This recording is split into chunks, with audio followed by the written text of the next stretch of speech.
कोई भी ग्रह जो होते हैं अगर आपकी कुंडली में केंद्र और त्रिकोण दोनों के स्वामी होते हैं तो उनको योग कारक कहते हैं। फिर मैंने आपको ये बताया था कि जो त्रिश्रायेश है यानी 3, 6, 11 के जो लॉर्ड है अगर वो शुभ ग्रह हैं तो इतने ज़्यादा दिक्कत नहीं है, लेकिन अगर वो पाप ग्रह हैं तो वो ज़्यादा दिक्कत करते हैं। उसके बाद मैंने आपको ये बताया था कि केंद्र भाव के स्वामी यदि शुभ ग्रह हैं या केंद्र भाव में शुभ ग्रह बैठे हैं तो वो अपनी शुभता को कम कर देते हैं, लेकिन इसका मतलब ये नहीं होता कि वो अशुभ हो जाते हैं। इसी प्रकार से अगर केंद्र में या केंद्र भाव के स्वामी, दोनों के लिए बात है, यानी केंद्र में वो ग्रह बैठे हों या केंद्र भाव के स्वामी हो, दोनों में ये बात कही जाएगी।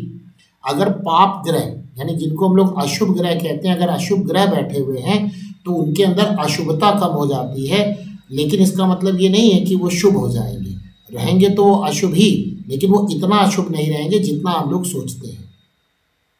फिर हमने बताया था कि देवगुरु बृहस्पति, शुक्र, बुध और चंद्रमा ये शुभ ग्रह हैं और शनि, राहु, केतु और बुध और चंद्रमा अशुभ ग्रह हैं। बुध और चंद्रमा दोनों के अंदर आते हैं, इसलिए आते हैं क्योंकि वो उनके ऊपर संगत का असर आता है, क्योंकि बुध तो बालक ग्रह है और चंद्रमा मन का कारक है। अगर बुध और चंद्रमा जो है वो अच्छे ग्रहों के साथ हैं तब वो शुभ माने जाएंगे, और उन पर किसी प्रकार की अगर अशुभ दृष्टि या अशुभ संगति आ गई है, कंजंक्शन आ गया है, तो उनको हम लोग अशुभ मानेंगे। एक बात। दूसरी बात यहाँ पर ये आती है कि मैंने कहा था कि कृष्ण शुक्ल पक्ष की अष्टमी तिथि से शुक्ल पक्ष की पंचमी तक, यस, कृष्ण पक्ष की पंचमी तिथि तक जो तिथि होती है उस तिथि में चंद्रमा मजबूत होते हैं। लेकिन चंद्रमा के लिए ये नियम देखने से देखिए और उसके साथ ये भी देख लीजिए कि ऊपर कोई बुरा प्रभाव तो नहीं है। अगर मान लीजिए कोई बुरा प्रभाव नहीं है, कुंडली के अंदर अच्छा प्रभाव है और साथ यहाँ तिथि वाइज भी बहुत मजबूत है चंद्रमा, तो फिर वो चंद्रमा शुभ ग्रह कहलाएंगे।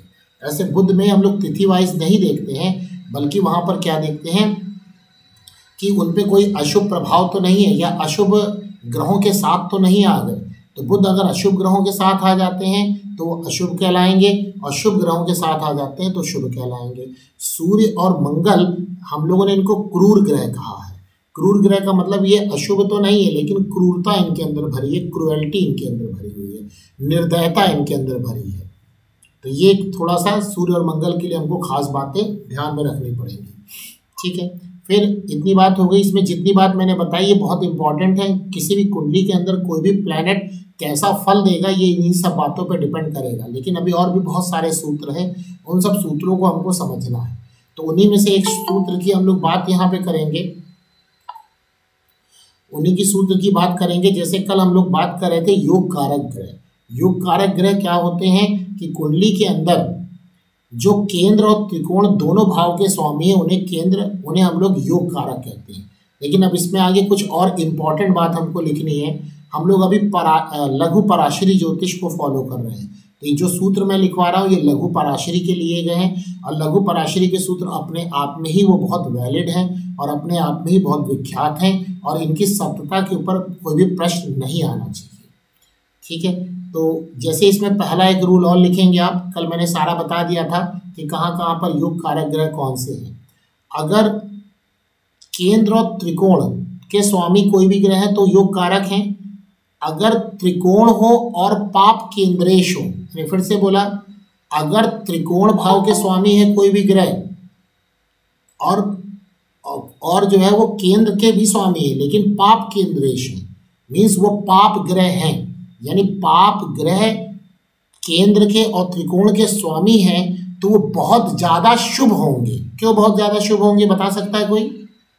मैंने बोला, फिर से मैं रिपीट कर रहा हूँ, कोई भी ग्रह यदि पाप ग्रह है, पाप कौन सा वो आप जानते हैं, और रवि जी आप अपनी आवाज़ बंद कर लीजिए, रवि जी आप अपनी आवाज़ बंद कर लीजिए, रवि जी आप अपनी आवाज़ बंद कर लीजिए। तो हमने ये बोला कि कोई भी ग्रह अगर पाप ग्रह हैं और पाप ग्रह त्रिकोण के स्वामी हैं और केंद्र के स्वामी हैं तो वो बहुत ज़्यादा शुभ हो जाएंगे। इसको लघु पराशरी में अति शुभ ग्रह कहा गया है। क्यों? क्योंकि केंद्र में पाप ग्रह आने से उनके अंदर पाप प्रभाव कम हो गया और साथ में वो त्रिकोण के भी स्वामी हैं, तो ऑब्वियस है कि वो बहुत शुभ होंगे। ये लिख लिया आपने, त्रिकोणेश प्लस पाप केंद्रेश इज इक्वल टू अति शुभ। जैसे एग्जाम्पल लेते हैं हम लोग यहाँ पर,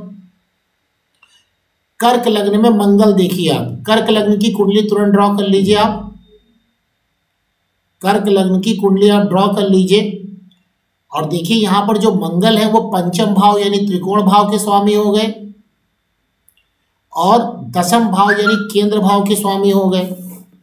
और मंगल आपको पता है कि पाप ग्रह में आएंगे।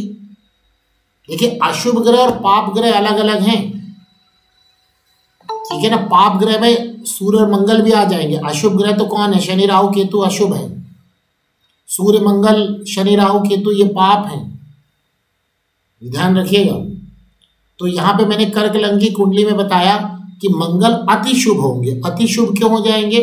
क्योंकि ये त्रिकोण भाव के स्वामी है। कौन से त्रिकोण भाव के स्वामी है? पंचम भाव के। कर्क लग्न की कुंडली बना ली ना आप लोगों ने। तो पंचम भाव में आपको वृश्चिक राशि दिख रही होगी पंचम भाव में, और दशम भाव में देखिए मेष राशि दिख रही है। दशम भाव में, हाँ दशम भाव में मेष राशि दिख रही है। दशम और पंचम जी। अब यहाँ पे जो दशम भाव में मेष राशि दिख रही है, तो मंगल चूंकि पाप ग्रह है और केंद्र के पाप ग्रह यानी पाप प्रभाव खत्म हो चुका है उनपे, तो मंगल यहाँ अति शुभ हो जाएंगे, ठीक है। तो कर्क लग्न में कौन हो गया? कर्क लग्न में मंगल हो गए। दूसरा वृष लग्न में शनि हो जाएंगे। दूसरा एग्जाम्पल आप लिख सकते हैं, वृष लग्न में शनि। आप ये बना बना के खुद देखेंगे, मैं जल्दी बोल दे रहा हूँ। वृष लग्न में शनि हो जाएंगे। इसी प्रकार से सिंह लग्न में, इसी प्रकार से सिंह लग्न में मंगल हो जाएंगे और तुला लग्न में शनि हो जाएंगे। समझ में आ गया? क्या मैंने क्या सूत्र आपको बताया? पहला सूत्र बताया, पहले योग कारक मैंने कल बता दिया था। योग कारक क्या होते हैं?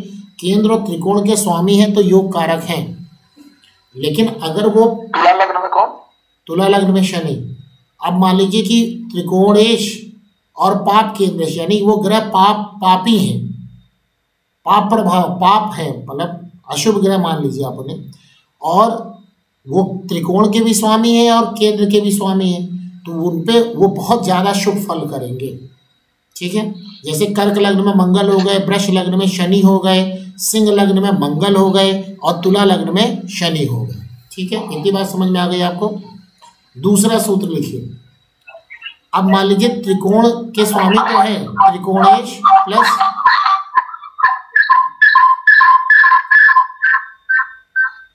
माइक बंद कर लो भाई लोग।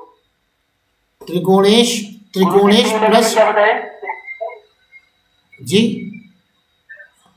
सिंह लग्न में गुरु जी, सिंह लग्न में मंगल जी। त्रिकोणेश प्लस शुभ केंद्रेश यानी वो त्रिकोण भाव के स्वामी है और केंद्र में शुभ है, यानी कोई भी एक शुभ ग्रह, कोई भी एक शुभ ग्रह है तो वो केंद्र के स्वामी तो हैं, उनमें तो कोई फर्क नहीं पड़ेगा। लेकिन शुभ ग्रह अगर केंद्र के स्वामी हो जाए तो उनमें से शुभता कम हो जाती है, तो ये रहेंगे शुभ फलदायी रहेंगे। अशुभ तो नहीं हो सकते क्योंकि योग कारक है, तो ये शुभ फलदायी होंगे। क्या होंगे? शुभ फलदायी होंगे। अति शुभ फलदायी नहीं होंगे, शुभ फलदायी होंगे। इसमें एग्जाम्पल लिख लीजिएगा, मकर लग्न में शुक्र और कुंभ लग्न में शुक्र। मकर लग्न में देखिए क्या हो गया, पंचम भाव के स्वामी है शुक्र और दशम भाव के स्वामी है। तो एक केंद्र है एक त्रिकोण है, लेकिन चूंकि शुक्र एक शुभ ग्रह है और वो केंद्र के स्वामी हो रहे हैं तो उनके अंदर से शुक्र वाला जो शुभ प्रभाव थोड़ा कम हो जाएगा केंद्र के स्वामी होने के कारण। तो मकर लग्न में शुक्र और कुंभ लग्न में भी शुक्र, ये शुभ फलदायी हो गए, ठीक है। बात समझ में आ गई? चलिए अगला रूल लिखिए। अगला सूत्र दोबारा बताइएगा। कौन सा सूत्र? एक बार फिर से बता दीजिएगा। नहीं सूत्र हमने ये बोला कि अगर कोई भी शुभ ग्रह केंद्र और त्रिकोण के स्वामी हैं तो वो अति शुभ फलदायी नहीं होंगे, केवल शुभ फलदायी होंगे, एक शुभ फलदायी होंगे वो। जैसे एग्जाम्पल है मकर लग्न में शुक्र और कुंभ लग्न में शुक्र। उसका रीजन मैंने कल आपको बताया था कि अगर कोई भी शुभ ग्रह केंद्र के स्वामी होते हैं तो उनके अंदर से शुभता कम हो जाती है। तो शुभ ग्रह के अंदर अगर शुभता कम हो जाएगी तो उतने अच्छे फलदायी नहीं होंगे, तो केवल इनके लिए शुभ फलदायी लिखना अच्छा है। जबकि अगर वही त्रिकोणेश और पाप केंद्रेश होते तो वो अति शुभ होते। अति शुभ और शुभ में अंतर है। ठीक है, दो एग्जाम्पल है इसके अंदर। मकर लग्न में शुक्र। सर ये लग्नेश के मित्र हो गया सर जी, ये लग्नेश के मित्र हो गया सर। पता नहीं आप क्या बोले, आपकी आवाज नहीं आ रही क्लियर। वो बोल रहे मित्र हो गया जी, लग्नेश के मित्र हो गया। लग्नेश के मित्र हो गया ना सर। लग्नेश क्या हो गए? लग्नेश के मित्र कह रहे हैं। नहीं, यहाँ पे मित्र और शत्रु नहीं देखना है। मित्र और शत्रु नहीं, क्योंकि योग कारक के अंदर हम लोग केवल देखेंगे केंद्र और त्रिकोण के स्वामी बस। वो लग्नेश के शत्रु है या मित्र है वो एक अलग कॉन्सेप्ट है, वो आगे बताएंगे हम आपको। दशाओं में उन बातों को ध्यान रखा जाता है, लेकिन योग कारक में आपको केवल इतना ही देखना है कि वो केंद्र और त्रिकोण के स्वामी है। अगर वो, चूंकि केंद्र के स्वामी एक शुभ ग्रह है तो उनके अंदर शुभता की कमी आ गई है। और दूसरा क्या है कि अगर जो है पाप ग्रह केंद्र के स्वामी है तो उनके अंदर पाप प्रभाव कम हो गया है, इसलिए वो अति शुभ फलदायी हो गए। लेकिन यहाँ अगर शुभ ग्रह है तो वो केवल शुभ फलदायी है। ठीक है, अगले नियम पे चल रहे हैं हम लोग, अगले रूल पर। तो अगला रूल ये है कि अगर त्रिकोण की दूसरी राशि, मतलब त्रिकोण भाव कौन कौन से हो गए? 5वें या 9वें भाव हो गए। त्रिकोण की दूसरी राशि अगर 6ठे या 8वें भाव में आ जाए, फिर से बोल रहे हैं, अगर कोई ग्रह त्रिकोणेश है यानी त्रिकोण भाव के स्वामी हैं तो उनको त्रिकोणेश कहेंगे, और साथ में वो 6ठे या 8वें भाव के स्वामी भी हो जाए तो त्रिकोण होने के कारण वो एक शुभ फलदायी करने वाले होंगे। लेकिन 6ठे और 8वें भाव के स्वामी होने के कारण वो अशुभ फलदायी होंगे। तो लघु पराशरी कहती है कि अगर ऐसी स्थितियां बने, कैसी स्थितियां बने कि कोई भी ग्रह त्रिकोण भाव का स्वामी हो रहा है यानी कि 5वें 9वें भाव का, और साथ में 6ठे या 8वें भाव का भी स्वामी हो जाए तो वो सामान्य शुभ होता है। क्या होता है? वो सामान्य शुभ होता है, वह एक सामान्य शुभ है। बात समझ में आ गई? ये लघु पराशरी कह रही, मैं लघु पराशरी के नियम बता रहा हूं कि अगर कोई भी ग्रह त्रिकोण भाव का स्वामी है और साथ में 6ठे या 8वें भाव का भी स्वामी है तो वो सामान्य शुभदायी होगा। ठीक है, इसके अंदर एक नियम और भी है, वो मैं अभी बताता हूं, यहां लिख लीजिए। अगर षष्ठेश पापी ग्रह है यानी शनि है, मंगल है, और कौन हो सकते हैं? यही तो होंगे, जन्म बुध भी, तो देखना पड़ेगा क्या हो सकती स्थितियां। षष्ठेश यदि पापी हैं तो वो अधिक पापी होंगे यानी अधिक बुरा प्रभाव देंगे। लेकिन षष्ठेश यदि शुभ ग्रह हैं तो वह कम अशुभ होंगे लेकिन शुभ नहीं होंगे। अगर षष्ठेश एक शुभ ग्रह हैं तो वो कम अशुभ प्रभाव देंगे, कम अशुभ। लेकिन षष्ठेश यही एक पापी ग्रह हो जाएं तो ज्यादा पाप प्रभाव देंगे तो पापी प्रभाव यानी अशुभ प्रभाव देंगे। इतनी बात समझ में आ गई? जैसे देखिए इसमें एग्जांपल देखते हैं हम लोग, कुछ बात समझेंगे। अगर शुभ होंगे तो जी क्या बोल रहे अगर शुभ ग्रह होंगे बताया तो, अगर शुभ ग्रह षष्ठेश हैं या अष्टमेश हैं, कोई भी हो, हमने पहले ये रूल बताया कि अगर त्रिकोण भाव के स्वामी होने के साथ साथ कोई ग्रह 6ठे या 8वें भाव के भी स्वामी हो जाए तो वो सामान्य शुभ होंगे। लेकिन अगर वहीं पर षष्ठेश या अष्टमेश कोई एक शुभ ग्रह है तो उनके ऊपर इतना अशुभ प्रभाव नहीं आएगा। लेकिन अगर षष्ठेश और अष्टमेश एक पाप ग्रह हो जाए तो वो ज्यादा पापी होंगे, तो ज्यादा पापी होने के कारण शुभता कम हो जाएगी। जैसे एग्जांपल देखिए, समझ जाएंगे आप लोग। कर्क लग्न ड्रॉ करिए, कर्क लग्न कुंडली। और वहां पे बताइए गुरु किन किन भाव के स्वामी है? अष्टम, छठा और नवा। नवम छठे। नवम और छठा हो गया छठा जी। तो नवा भाव त्रिकोण भाव हो गया और छठा भाव आपका यहाँ पे छठा आठवां आ गया। समझ में आ गया? तो यहाँ पर बताइए कर्क लग्न में गुरु अच्छा फल देंगे कि बुरा फल देंगे? मूल त्रिकोण राशि वाला फल देंगे सर। नहीं, एक मिनट, ये अभी कॉन्सेप्ट मैंने बताया क्या रवि जी? गुरु जी ना तो बहुत अच्छा देंगे और नहीं बहुत बुरा, शुभ फल देंगे। अब ये जब मैं कॉन्सेप्ट अभी बताऊंगा तो आप यूज करिएगा ना। अभी हम लोग यहाँ जो बात कर रहे हैं वो अभी पराशरी ज्योतिष की बात कर रहे हैं, तो पराशरी ज्योतिष को लगाने दीजिए। तो कर्क लग्न में जो गुरु हैं, कर्क लग्न में जो गुरु हैं वो एक शुभ ग्रह हैं, तो छठे भाव के स्वामी होने के कारण उनमें बहुत ज्यादा अशुभ प्रभाव नहीं आया, लेकिन नवे भाव के स्वामी होने के कारण वो बहुत ज्यादा शुभ हो गए। तो यहाँ पर एक ये शुभ फलदायी होंगे, लेकिन इनसे बहुत ज्यादा शुभता की बात नहीं की जा सकती, बहुत ज्यादा शुभता की बात नहीं की जा सकती। धर्मेंद्र जी अपना माइक बंद कर लीजिए भाई, इतनी बार बोलना पड़ता। समझ में आ गई सबको ये बात? जैसे कर्क लग्न में कौन हो गया? गुरु, ये सामान्य शुभ फल देंगे।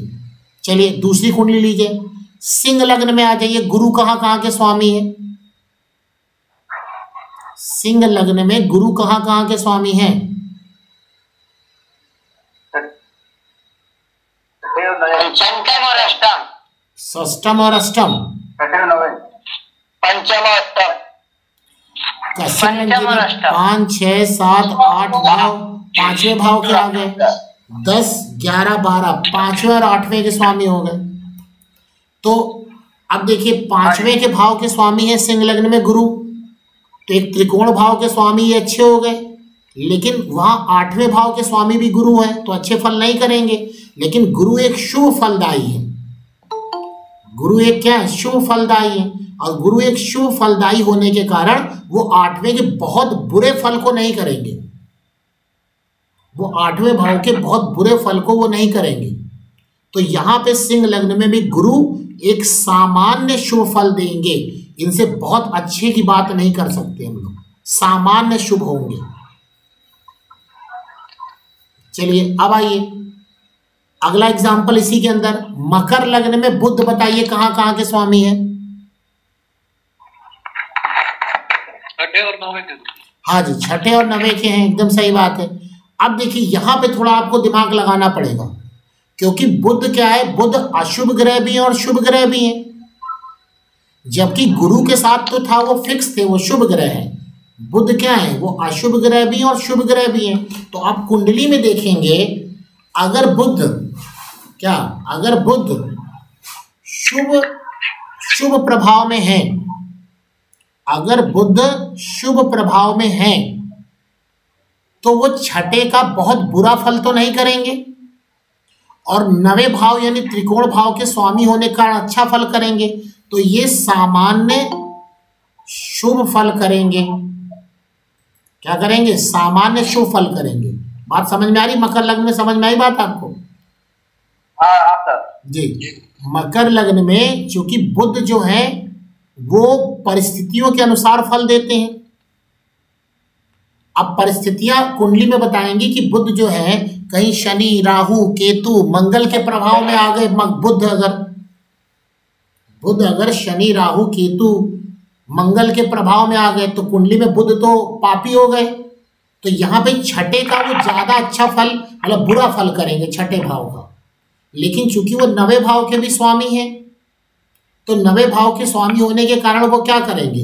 वो जो है वहां पर अच्छे फल को करेंगे। तो अगर कुंडली में बुध पाप प्रभाव में है, लिख लीजिएगा, मकर लग्न की कुंडली में बुध यदि पाप प्रभाव में है, मकर लग्न की कुंडली में यदि बुध पाप प्रभाव में है, तो वह सामान्य से कम शुभ फल करेंगे शुभ ही फल, क्योंकि वो नवे भाव के स्वामी है, लेकिन सामान्य से कम शुभ फल करेंगे।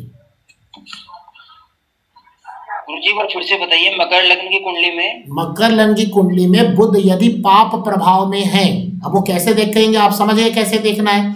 अगर कुंडली के अंदर बुध शनि, राहु, केतु, मंगल के साथ आ गए, या उनकी दृष्टियां आ गई इन पर, या उनकी नक्षत्र में ये आ गए,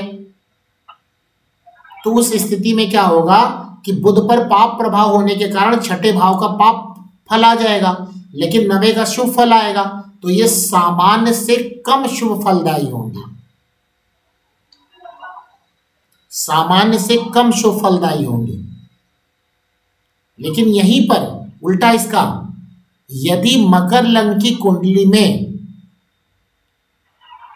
यदि मकर लग्न की कुंडली में बुध शुभ प्रभाव में है, बुध यदि शुभ प्रभाव में है, तो वो सामान्य शुभ फल करेंगे, सामान्य शुभ, सामान्य से कम शुभ नहीं करेंगे, सामान्य शुभ करेंगे, सामान्य शुभ फल करेंगे। ठीक है, नेक्स्ट आइए। अगर कुंभ लग्न में बुध, कुंभ लग्न में बुध बताइए कहां कहां के स्वामी है कुंभ लग्न में बुध?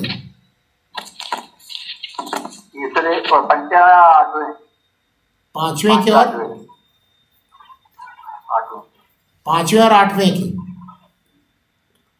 पांचवें और आठवें के, यहां भी वही स्थिति हो जाएगी।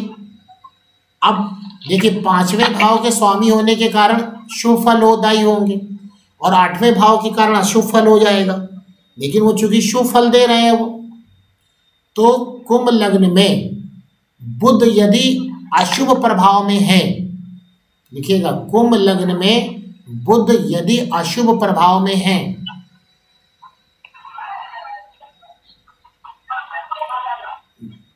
भारद्वाज जी अपनी कुंडली, अपना जो वो बंद कर लीजिए थोड़ा माइक। कुंभ लग्न में बुध यदि अशुभ प्रभाव में है तो सामान्य से कम शुभ फलदायी होंगे, सामान्य से कम शुभ फलदायी होंगे।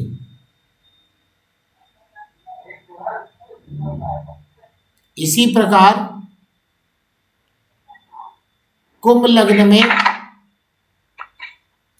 इसी प्रकार कुंभ लग्न में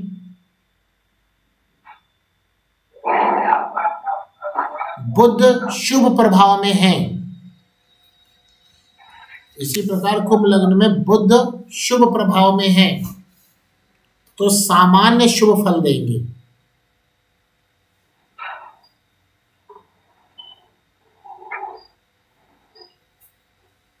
ठीक है गुरु जी, समझने से जी शुभ फल क्या, समझने से शुभ फलदायी होंगे, सामान्य शुभ फलदायी होंगे, सामान्य से नहीं, सामान्य शुभ फलदायी होंगे।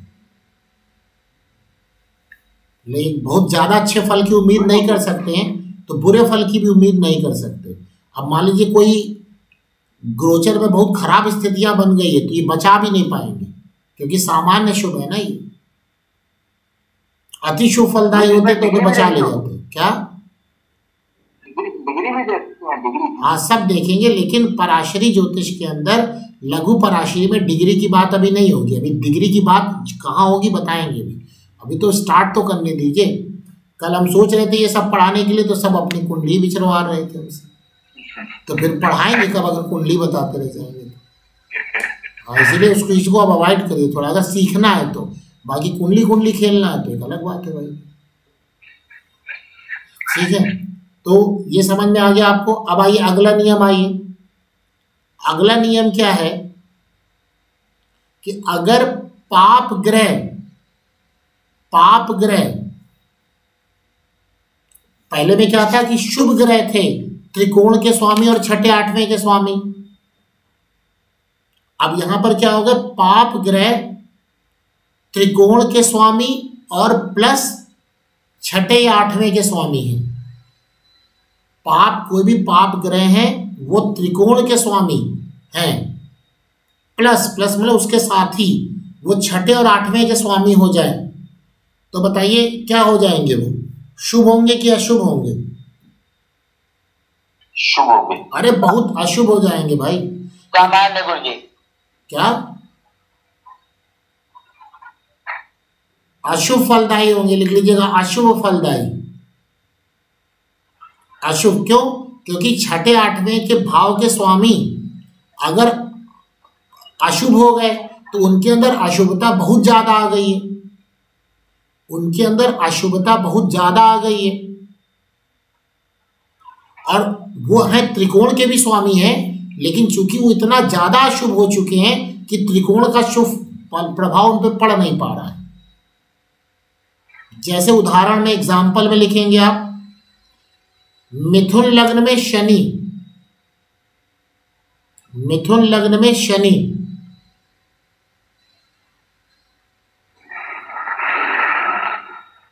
मिथुन लग्न में शनि। अब देखिए मिथुन लग्न में जो शनि है वो कहां कहां के स्वामी बताइए जरा मुझे। अष्टम के और नवम के। अष्टम के और नवम के। तो आठवां भाव तो एकदम अशुभ है और नवा भाव शुभ है, लेकिन शनि एक अशुभ ग्रह है। शनि एक क्या है? अशुभ ग्रह है। तो शनि एक अशुभ ग्रह है तो क्या करेंगे वहां पर? उनमें बहुत ज्यादा अशुभ हो जाएंगे वो। तो बहुत ज्यादा अशुभ होने के कारण वो अशुभ फल करने लगेंगे, वो अशुभ फल करने लगेंगे। मिथुन लग्न में शनि अशुभ फलदायी होते हैं। ऐसे ही कन्या लग्न में शनि बताइए कहां कहां के स्वामी है? अरे भाई ये बार बार ये लोग आ ही जा रहे हैं, ये तो बहुत पंचम षष्ठम, पंचम और षष्ठम। बहुत सही। कन्या लग्न में जो शनि है वो पंचम और षष्ठम भाव के स्वामी हैं। तो पंचम भाव क्या हुआ? त्रिकोण भाव, और षष्ठम भाव बेकार मतलब कि अशुभ भाव हुआ। लेकिन शनि खुद एक पाप ग्रह है, तो छठे के स्वामी होने के कारण उनमें पाप प्रभाव ज्यादा आ गया। तो इसलिए कन्या लग्न में भी शनि अशुभ फलदायी होंगे। कन्या लग्न में शनि अशुभ फलदायी होंगे।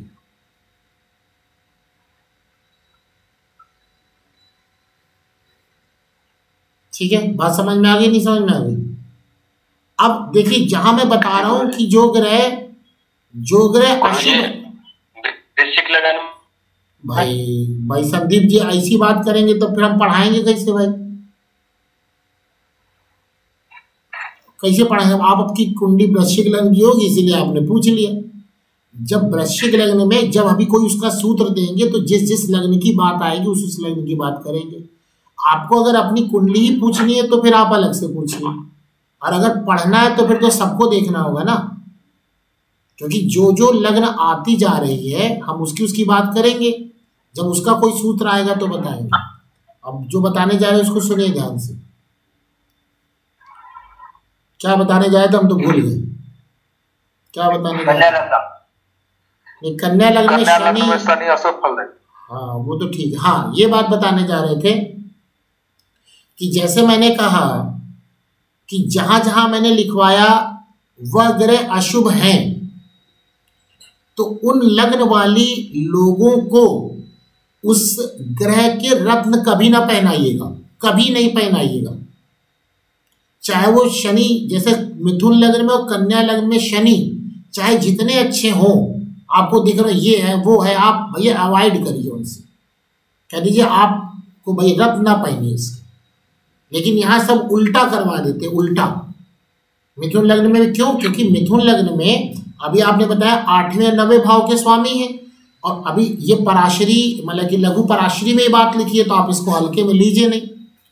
और मिथुन लग्न में शनि अगर, और शनि होगा एक अशुभ ग्रह और 8वें के स्वामी है, तो आप उनसे अच्छे की उम्मीद ना करिए। ये हो सकता है कि शनि वहां किसी स्थिति के कारण अच्छे हैं तो आपको कम प्रभाव, कम अशुभ फल दे रहे, ये हो सकता है।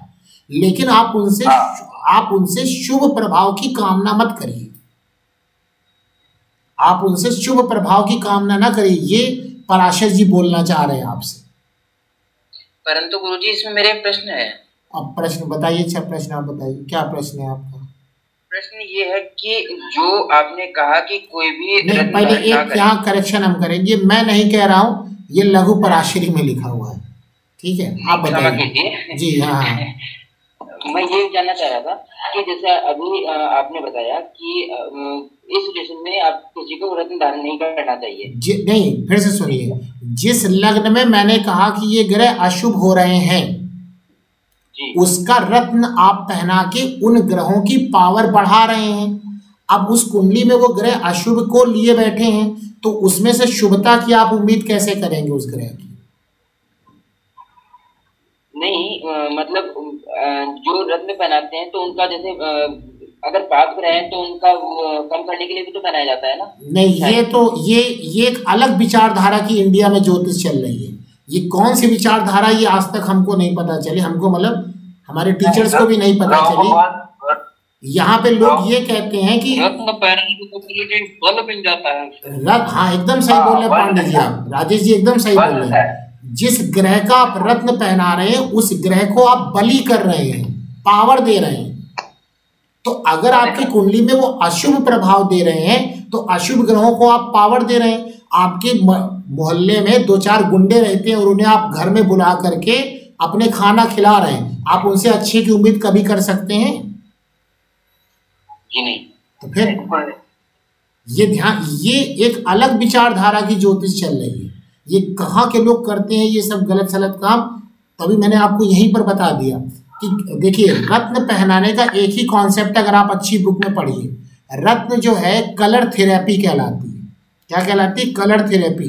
कलर के द्वारा हम अपने उपाय करते हैं, हम अपने शरीर पर या अपनी चीज़ों पर उन कलर को पहनते हैं जिन ग्रहों के प्रभाव को हमें बढ़ाना होता है, ना कि कम करना होता है। अब अगर हमने किसी एक अशुभ ग्रह का प्रभाव, अशुभ ग्रह जो आपकी कुंडली में अशुभ है, ये नहीं कि हर कुंडली में शनि अशुभ होंगे, ये मैं नहीं कह रहा हूं। वो कहाँ शुभ होंगे, कहाँ शुभ होंगे, जैसे अभी मैंने लिखवाया भाई कहाँ पे शुभ होंगे। वृष लग्न की कुंडली है, तुला लग्न की कुंडली, यहाँ पे शनि बहुत शुभ फलदायी होंगे। क्यों शुभ फलदायी होंगे? क्योंकि वो त्रिकोण के साथ साथ एक पाप केंद्रेश के स्वामी हो गए, यानी केंद्र के वे पाप ग्रह के स्वामी हो गए। तो उनके अंदर क्या आ जाएगा, वो अपना पाप प्रभाव वहां खो चुके हैं, तो वहां शनि बहुत अच्छा फल करेंगे। अब वो कितना अच्छा फल करेंगे अभी वो आगे हम बताएंगे आपको, वो अभी उसके आगे अभी और चलना है। लेकिन यहाँ से अभी चूंकि लघु पराशरी आपको ये बताती है कि किस कुंडली में कोई भी ग्रह कैसा फल करेंगे, कितना फल करेंगे, उसके लिए दूसरे सूत्र है, वो भी बात करेंगे। जैसे मान लीजिए अभी मैंने कहा कि वृष लग्न में और तुला लग्न में जो शनि है, या कर्क लग्न में और सिंह लग्न में जो मंगल है, ये अति शुभ फल करेंगे। ये मैंने लिखवाया कि नहीं लिखवाया? हाँ, लेकिन ये कितना अति शुभ फल करेंगे इसको बताएंगे दूसरे सूत्र से। अब मान लीजिए 2 लोग आपके सामने बैठे हैं, कर्क लग्न कुंडली लिए बैठे हैं, तो दोनों में मंगल तो अति शुभ फलदायी हो गए। और मान लीजिए दोनों लोगों पर ही मंगल की दशा चल रही है, लेकिन आप देखेंगे एक व्यक्ति ज्यादा अच्छा काम कर रहा है या ज्यादा जल्दी राइज कर रहा है और दूसरा जल्दी राइज नहीं कर रहा है, तो उसके लिए बृहद पराशर होरा शास्त्र में सूत्र दिया गया है, उसको मैं पढ़ाऊंगा। लेकिन अभी पहले ये क्लियर करना है कि किन लग्न में कौन से ग्रह शुभ फलदायी होंगे कि अशुभ फलदायी होंगे, अभी ये डिसीजन हो रहा है। जब ये डिसीजन हो जाएगा शुभ और अशुभ का, उसके बाद तब ये डिसीजन लेंगे कि कोई भी ग्रह शुभ है तो कितना शुभ है, अशुभ है तो कितना अशुभ है, ठीक है ना। लेकिन यहीं पर आप एक बात बहुत ध्यान से समझ लीजिए, रत्न पहनाने का मतलब होता है हम किसी भी ग्रह की ताकत को बढ़ाना। क्यों? क्योंकि जो रत्नों में जो ताकत होती है, रत्नों में वो क्या करते हैं, वो जो हमारी इलेक्ट्रोमैग्नेटिक रेज है, इलेक्ट्रोमैग्नेटिक रेज, इसके बारे में कभी हम और लंबा लेक्चर देंगे। इलेक्ट्रोमैग्नेटिक जो रेज है उसको खींचते हैं ये। अब आपकी कुंडली में वो अगर गलत प्रभाव लिए वो बैठे हैं तो वो गलत चीजों को खींच करके आपको डिस्टर्ब करेंगे।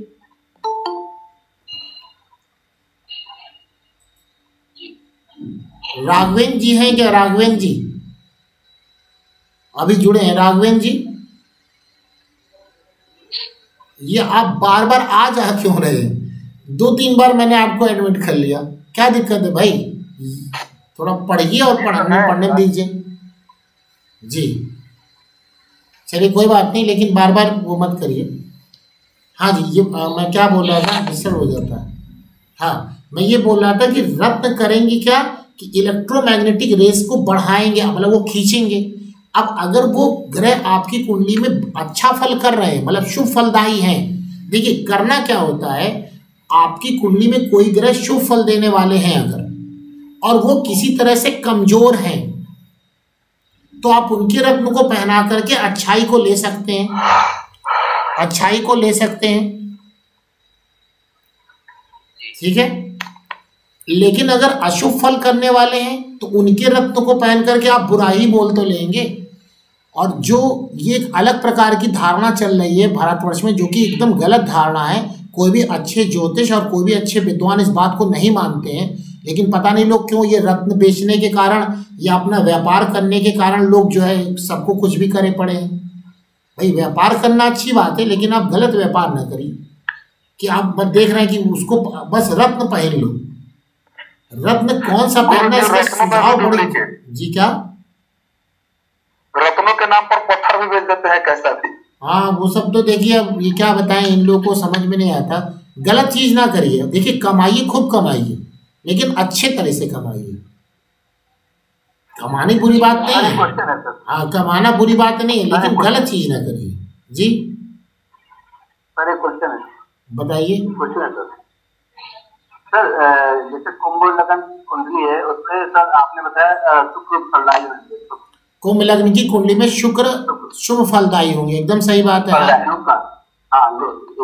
लेकिन एक मिनट, अति शुभ फलदायी नहीं है, शुभ फलदायी है। हाँ शुभ फलदायी है। और उसको अगर पावर, अगर जंगली ज्योतिष में जा रहे हैं सर, तो वो ज्ञात कारक है, तो रत्न पहनना चाहिए नहीं पहनना चाहिए? नहीं, नहीं पहनना चाहिए,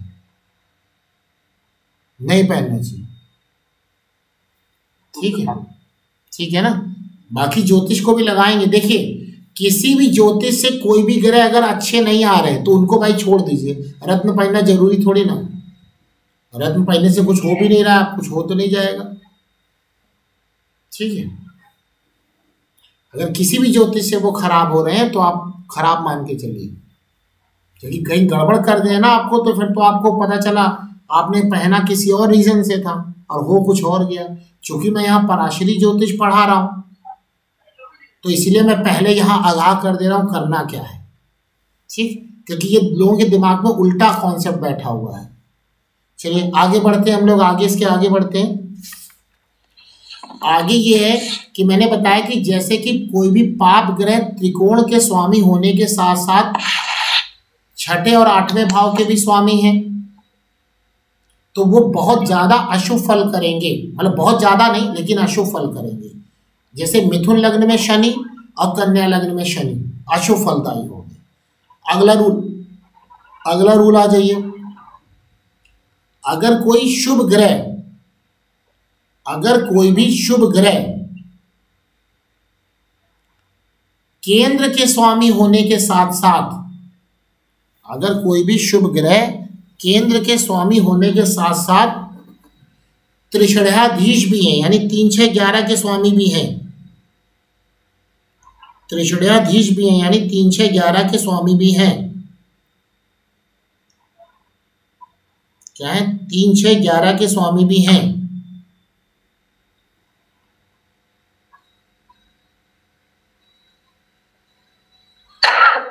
शुभ ग्रह की बात कर रहे हैं, कोई भी शुभ ग्रह केंद्र के स्वामी होने के साथ साथ 3, 6, 11 के स्वामी हैं, तो खुद ही दिमाग लगाइए क्या होगा। तो शुभ ग्रह हैं, केंद्र के स्वामी हो गए, तो उन्होंने अपना शुभ फल खो दिया, और साथ में 3, 6, 11 यानी त्रिषणाधीश भी आ गए, तो त्रिषणाधीश के कारण वो क्या हो गए, वो पाप फल करने लगे। लेकिन चूंकि एक शुभ ग्रह थे तो बहुत ज्यादा पाप फल तो नहीं करेंगे, तो कैसा फल करेंगे बताइए,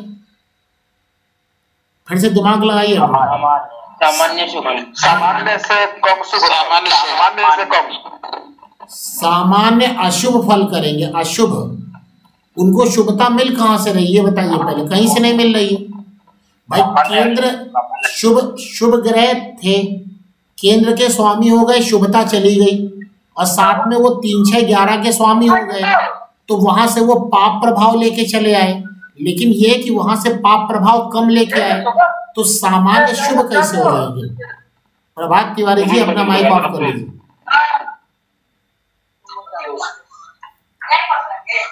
समझ में आई बात नहीं आई आपको?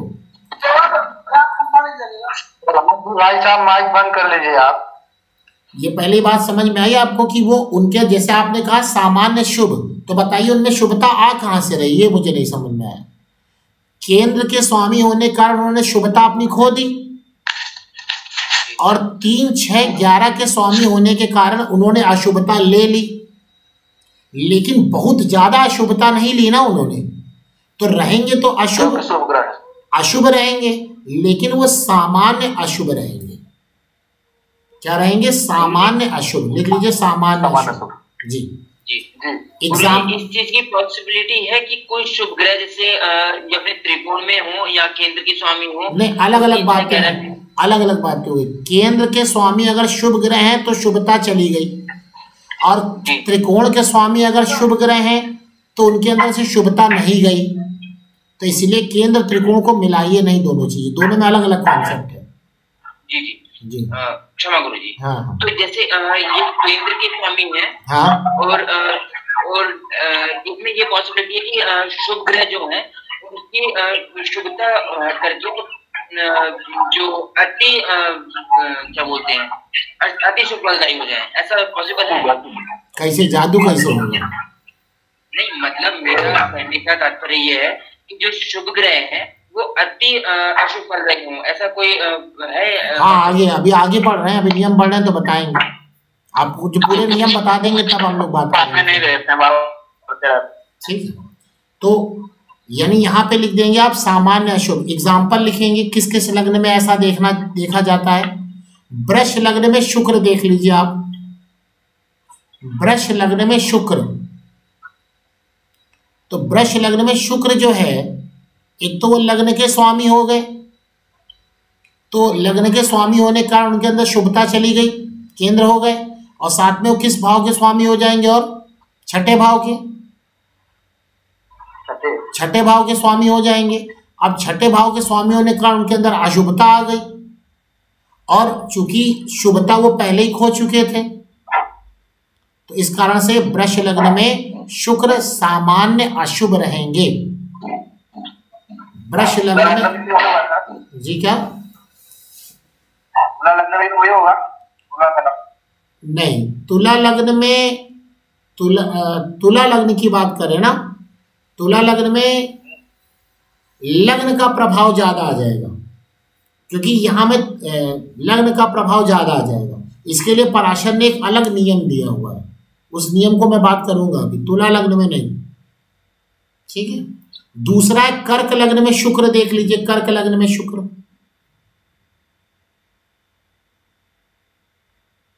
कर्क लग्न में शुक्र, बताइए कर्क लग्न में शुक्र कहां कहां के स्वामी हो गए? कर्क लग्न में कहाँ का? चौथे और 11वें का ना जी, चौथे और 11वें के स्वामी हो गए। अब देखिए, चौथे के स्वामी होने के कारण उनके अंदर से शुभता चली गई, और 11वें भाव के स्वामी होने के कारण उनके अंदर अशुभता आ गई, तो सामान्य अशुभ हो गए वो, क्योंकि शुक्र शुभ ग्रह थे। ठीक है, समझ में आ रही बात आप लोगों को ना? ये पराशरी ज्योतिष है, मतलब लघु पराशर जी, बहुत कामयाब ज्योतिष है। ऐसे ही सिंह लग्न में शुक्र का प्रभाव यही रहेगा, सिंह लग्न में भी शुक्र का प्रभाव यही होगा, क्योंकि सिंह लग्न में शुक्र कहां कहां के स्वामी हो जाएंगे बताइए?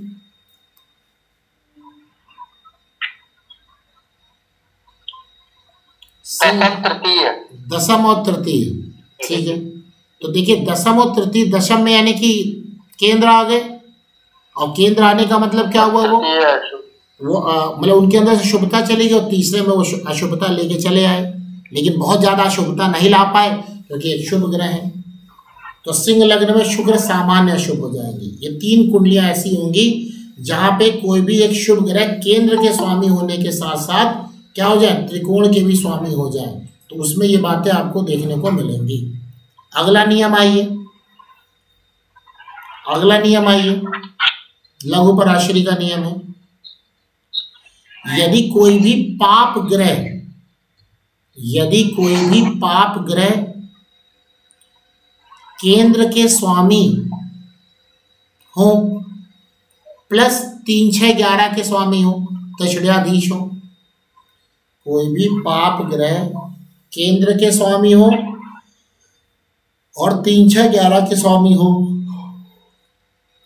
तो देखिए जरा आप दिमाग लगाइए, पाप ग्रह केंद्र के स्वामी है तो उनके अंदर से क्या चीज चली गई बताइए? पाप कम हो जाएगा, पाप, अशुभता, अशुभता, हाँ, अशुभता चली गई ना, पाप प्रभाव चला गया ना। और 3, 6, 11 के स्वामी होने के कारण पाप प्रभाव लेके चले आए, पाप प्रभाव लेकर चले आए, और चूंकि पाप के हैं तो 3, 6, 11 का पाप प्रभाव ज्यादा होगा, लेकिन वही पाप ग्रह है तो क्या हो जाएगा, केंद्र के स्वामी है तो पाप प्रभाव कम हो जाएगा। तो यहाँ पे मिश्रित फल मिलेंगे, यहाँ पे क्या मिलेंगे? मिश्रित फल। यहाँ पे क्या मिलेंगे? मिश्रित फल मिलेंगे, मिश्रित फल जी। वो कभी अच्छे फल करेंगे, कभी बुरे फल करेंगे। कैसे? वो कुंडली पे डिपेंड करेगा, वो कुंडली पे डिपेंड करेगा, उस ग्रह की क्या स्थिति है उस पर डिपेंड करेगा। जैसे उदाहरण लिख लीजिए आप। समझ में नहीं आया क्या चीज? ये वाला कॉन्सेप्ट समझ नहीं आया। क्या नहीं समझ में आया बताइए? हमने बोला पाप ग्रह, आपकी क्या प्रॉब्लम आप बताइए पहले। गुरुजी राधे राधे। जी राधे राधे, राधे राधे। अभी ज्वाइन किया गुरुजी, बाहर गई थी। अच्छा चलिए, कोई छूट गया काफी कुछ आपका, लेकिन सुन लीजिएगा, वीडियो अपडेट हो जाएगा। गुरुजी वीडियो दे देना। हाँ हाँ, चला जाएगा, चला जाएगा। क्या चीज आपको समझ नहीं आई भाई चतुर्वेदी जी? इसमें ये समझ में नहीं आया कि जैसे आपने कहा कि केंद्र के स्वामी है तो उनका पाप फल उनका छिन गया है, वो त्याग दिया है उन्होंने पाप फल। हाँ, ये मैंने कल, पहले 1 मिनट यहीं रुकिए ना, यहीं पे रुकिए। हमने कल आपको एक नियम बताया था और अभी भी बताया कि कोई भी पाप ग्रह अगर केंद्र के स्वामी होते हैं तो उनके अंदर से क्या चीज चली जाती है? अशुभ फल चला जाता है, अशुभ फल चला जाता है। इतनी बात समझ में आ गई आपको?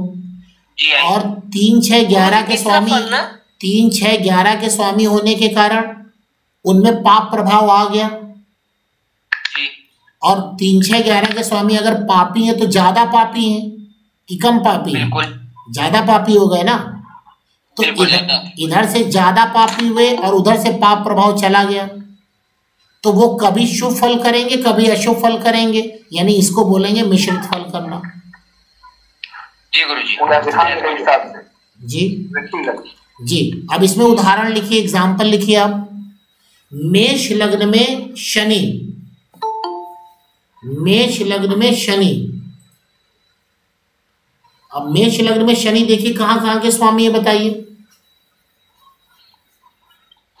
दसम 11 10, 11 सब 10, 11 जी जी। अब 10, 11 के होने के कारण 10वें भाव में तो क्या आ गया?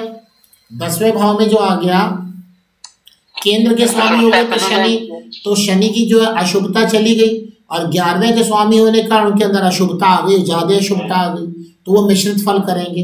तो मेष लग्न में शनि ऐसा काम करेंगे।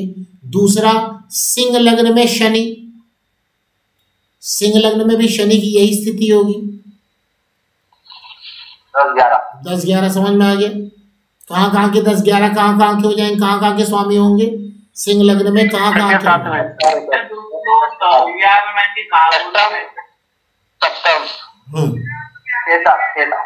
जी, समझ में आ गया आपको? चलिए अगला उदाहरण लीजिए। अगला, वृश्चिक लग्न में शनि और मंगल, वृश्चिक लग्न में शनि और मंगल मिश्रित फल करेंगे, मिश्रित फल करेंगे। क्यों? वृश्चिक लग्न में आइए, मंगल कहाँ के स्वामी है बताइए?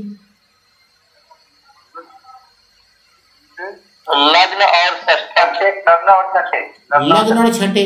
तो लग्न के कारण तो वो उनके अंदर क्या आ गई? अशुभता खत्म हो गई, और छठे के कारण उसके अंदर अशुभता आ गई, छठे के कारण एक अशुभता आ गई, तो मंगल तो गड़बड़ कर जाएंगे, नहीं मिश्रित फल करेंगे, कभी अच्छा कभी बुरा। और देखिए शनि में भी यही स्थिति आएगी। शनि कहाँ कहाँ के स्वामी हो जाएंगे यहाँ पर? तीसरे चौथे। तो वहां भी देखिए वही स्थिति आ रही है कि केंद्र के चौथे भाव यानी केंद्र के स्वामी हो गए तो अशुभ फल थोड़ा कम हुआ, और तीसरे भाव में स्वामी होने का अशुभ फल बढ़ गया। तो वृश्चिक लग्न में शनि और मंगल एक मिश्रित फल करेंगे, मिश्रित फल करेंगे। इसीलिए वृश्चिक लग्न वाले लोगों को देखिए मूंगा ऊंगा पहन लेते हैं लोग, और वो बड़ा गड़बड़ हो जाता है उनके साथ। मतलब कहते हैं हमें गुस्सा बहुत आ रही है, ये आ रहा है, छठा भाव एक्टिवेट कर लिया उन्होंने जबरदस्ती, छठा भाव जबरदस्ती एक्टिवेट कर रखा उन्होंने, तो प्रॉब्लम तो आनी ही थी उन्हें। नेक्स्ट आइए, मकर लग्न में मंगल की भी यही स्थिति होगी। मकर लग्न में मंगल की यही स्थिति होगी।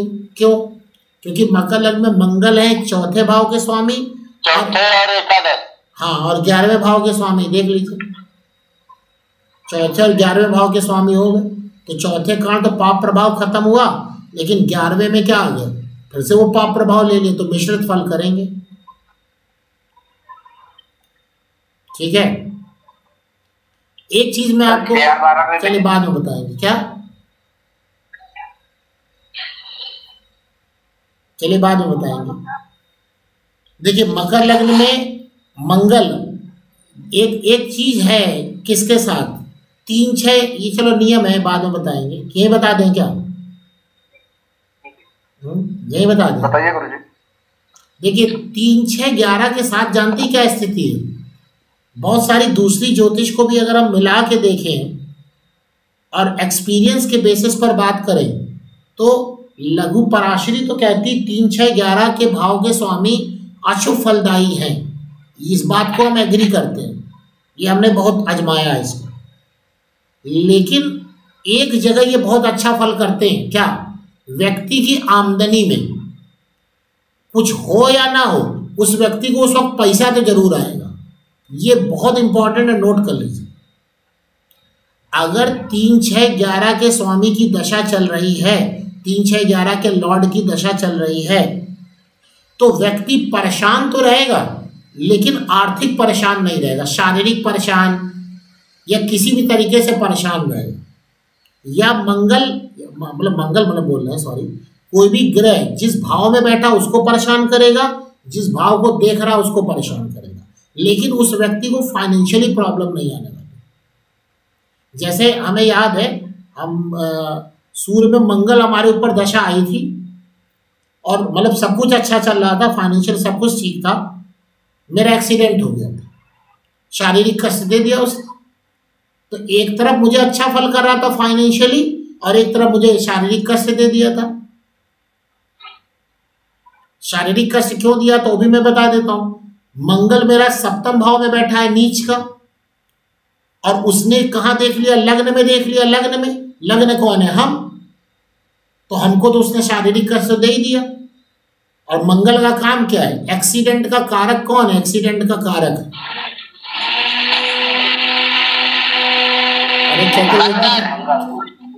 मंगल। मंगल हो गया, मकर लग्न है तो मंगल हो गया। देखिए एक्सीडेंट का कारक, उधर मेरी फाइनेंशियल कंडीशन अच्छी चल रही थी, लेकिन सप्तम भाव में बैठ करके क्या कर दिया उसने? सीधा लग्न को देखा, लग्न हम हो गए, एक्सीडेंट का कारक था, गोचर में स्थितियां बनी, एक्सीडेंट करवा दिया। मेरा जो है ये घुटना टूट गया, बस ऑपरेशन नहीं हुआ, लेकिन ऑपरेशन नहीं हुआ। तो गुरुजी मकर में तो उच्च का हो गया ना? हाँ, मकर का तो उच्च हुआ, मकर लग्न है भाई, कर्क में हो गया। आधी बात समझते हैं आप लोग। कर्क लग्न में, कर्क राशि में बैठा सप्तम भाव में। गुरुजी की कुंडली आप क्यों बता रहे हो? वो आपने कोई सिखा रहे गुरुजी? अरे नहीं, कोई बात नहीं। तो समझ में आ गई बात ना? तो यानी ये बात और नोट कर लीजिए, और बड़ा बड़ा नोट कर लीजिए। 3 6 11 की स्वामी की दशा आ गई तो व्यक्ति को फाइनेंशियली प्रॉब्लम तो नहीं आने वाली, लेकिन वो जिस घर को देखेगा उसको डिस्टर्ब करेगा, और जिसको देखेगा उसको भी डिस्टर्ब करेगा, शारीरिक कष्ट देगा या कुछ भी करा सकता है। या कुछ भी करा सकता है। समझ में आ गई बात। एक हमारे जानने वाले हैं, उनकी वृश्चिक लग्न की कुंडली थी, उनकी वृश्चिक लग्न की कुंडली थी। तो वृश्चिक लग्न की कुंडली में और दशा उनकी चल रही थी, ये क्या नाम है, मंगल की था, मंगल की थी या शनि थी, मुझे याद नहीं है एग्जैक्ट। वैसे मुझे लग रहा था हाँ शायद शनि की दशा थी, सही है, शनि की दशा थी। 8, 9, 10, 11 तीसरे चौथे भाव के स्वामी है और शनि उनके तीसरे भाव में बैठे थे। कहाँ बैठे थे? तीसरे भाव में। और जब उनके ऊपर शनि की दशा आई तो उन्होंने कहा मेरा प्रमोशन हो गया, मतलब पैसा बढ़ गया, बढ़ना ही था, वो बड़े खुश। कुंडली हमने देखा, हमने कहा आपके पिता को समस्या आने वाली है। कहते पिता को क्या हो जाएगा? उनका देखिए आएगी। कैसे? मैंने बोला पिता को समस्या आने वाली, बताइए। नवम भाव को देख रहा, नवम भाव को देख रहे थे शनि तीसरे भाव में बैठ करके, नवम भाव को देख रहे थे तीसरे भाव को बैठ करके। पिता की तबीयत इतनी खराब हो गई, इतनी खराब हो गई, क्योंकि शनि क्या लॉन्गिटिविटी का कारक, लंबे समय का रोग कोई दे दिया। वो जितना वहां से आमदनी करके पैसा कमा रहे थे वो अपने पिता का इलाज करा रहे थे। ये है 3, 6, 11 का लॉजिक। तो जो लोग कहते हैं कि 3, 6, 11 अच्छे फल करता है और जो लोग कहते हैं 3, 6, 11 बुरे फल करता है, मैंने दोनों बातें आपको बता दी। एक्चुअली लघु पराशरी उस वक्त लिखी गई थी जब भारतवर्ष में पैसे को लेकर इतनी ज्यादा दिक्कत नहीं थी। भाई आम आदमी को पैसे को लेकर समस्या नहीं थी, गरीब आदमी गरीब होता था, राजा राजा होता था, आम आदमी जिसके पास जो ज्ञान था वो अपना सुकून से जी रहा था। तो जो लघु पराशरी में जो बात लिखी गई वो शारीरिक कष्ट को लेकर लिखी गई है। बात मेरी समझ पा रहे हैं कि नहीं समझ पा रहे? लघु पराशरी में जो बात लिखी गई है वो किसको लेकर लिखी गई है? शारीरिक कष्ट को लेकर गई है। या शारीरिक कष्ट का मतलब किसको? अपने आप को शारीरिक कष्ट भी हो सकता है और साथ में जिसको देखेगा उसको भी हो सकता है। ये जिस भाव में बैठे उसको भी प्रॉब्लम आएगी, उसको भी प्रॉब्लम आएगी। समझ में आ गई बात? नहीं आ गई? गुरुजी। हाँ जी। गुरुजी जी। गुरुजी, हाँ बोलिए। मेरे चतुर्थ स्थान में शनि बैठा है और मेरे को माता का बहुत खर्चा हो गया। माता का खर्चा? अच्छा, माता जी का। तो मकर लग्न में, माता जी का। नहीं मकर लग्न में वो तो खैर शनि बैठे हुए, माता जी को आपको नर्वस सिस्टम की प्रॉब्लम हो सकती है, नसों संबंधित समस्या हो सकती है। हाँ, बहुत 20-25 लाख रुपए का है मेरा हॉस्पिटल में। और पेट ओट से भी संबंधित समस्या हो सकती है, नसों संबंधित समस्या हो सकती है। और शनि का काम है लॉन्गिटिविटी, नस दब गई थी, नसों की थी ना? हाँ, पीछे वाली नस दब गई थी, बिल्कुल होना ही है। 10 लाख का इंजेक्शन दे दिया था। एकदम होना है, कंफर्म होना। शनि तो वैसे भी नशों के कारक हैं। शनि खराब हो गया वहाँ जी। हाँ, चतुर्थ स्थान में शनि और वैसे नीच के भी हो गए शनि, मेष राशि के। जी जी जी, मेष राशि के। जी तो समझ में आ गया। उसके साथ में रवि है। ये तो खैर जो सूर्य थे वो तो आप, अच्छा सूर्य थे तो माता को तो और जबरदस्त कष्ट दिया होगा। हाँ, बहुत कष्ट हो गया, 2 महीने हॉस्पिटल में। जी। तो ये बात आप लोग समझ गए कि जो त्रिषुड़ा देश है 3, 6, 11 का जो स्वामी होगा वो फाइनेंशियली तो आपके लिए फायदा करेगा, लेकिन क्या समस्या कर देगा? शारीरिक कष्ट दे देगा। किसको? जिस भाव में बैठा है या जिस भाव के स्वामी को देख रहा है।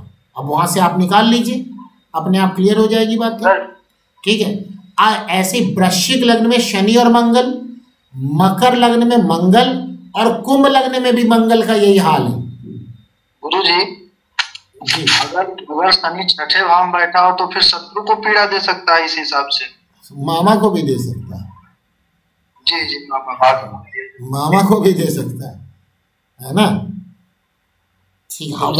वैसे छठे भाव में नहीं, किस लग्न की बात कर रहे हैं आप? तुला। नहीं तुला, अरे हम पढ़ा क्या रहे हैं, आप जा कहाँ रहे हैं? हम पढ़ा क्या रहे हैं? हम पढ़ा ये रहे हैं कि अगर कोई पाप ग्रह केंद्र का स्वामी होने के साथ साथ 3, 6, 11 का स्वामी है तो नियम को समझिए, हर जगह एक ही चीज मत लगाइए, ठीक है ना। नियम को समझिए, थोड़ा प्रैक्टिस करिए। मैं बहुत इंपॉर्टेंट फार्मूला आप लोगों को दे रहा हूँ। हाँ, तो आप तुला, यहाँ पे तुला लग्न की कुंडली में शनि तो अच्छे फलदायी हुए, क्योंकि वो तो योग कारक होगा और बहुत अच्छे योग कारक हो गए। तो यहाँ पे जो कष्ट देने की बात चल रही है वो तब कष्ट देंगे जब शनि 3, 6, 11 के लॉर्ड होंगे और साथ में केंद्र के भी लॉर्ड हो जाए, तब। जी, समझ में आ गया ना। तो गुरुजी मिश्रित फल देंगे ना गुरुजी? हैं? मिश्रित फल देंगे ना? हाँ, मिश्रित फल देंगे, अच्छे और बुरे दोनों। तो मिश्रित का मतलब आप समझिए क्या है, शारीरिक कष्ट अच्छा और खराब दोनों। नहीं, ठीक है, आपकी बात सही है। शारीरिक कष्ट देंगे आपको या जिस संबंधी को देखेंगे, और क्या है, आपको आर्थिक स्थिति आपकी अच्छी करेंगे, फाइनेंशियली आपको गेन होगा, लेकिन वहीं आदमी उलझा हुआ रहेगा आदमी। तो कुंभ लग्न में मंगल हो गए, मकर लग्न में मंगल हो गए और वृश्चिक लग्न में मंगल और शनि हो गए।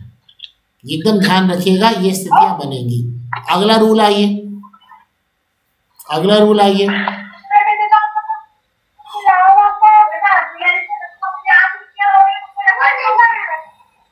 रवि जी, अगला रूल आइए। अगर 3, 6, 11 के स्वामी शुभ ग्रह हो, 3, 6, 11 के लॉर्ड शुभ ग्रह हो, तो वह पापी 3, 6, 11 से कम अशुभ फल देते हैं। वो तो पता ही है, क्योंकि 3, 6, 11 के स्वामी अगर लॉर्ड अगर पापी हैं तो बहुत ज्यादा पापी हैं, और अगर वो शुभ हैं तो कम अशुभ हैं, रहेंगे अशुभ ही लेकिन कम अशुभ रहेंगे। 3, 6, 11 के लॉर्ड यदि शुभ ग्रह हैं तो वह पापी 3, 6, 11 से कम अशुभ होंगे।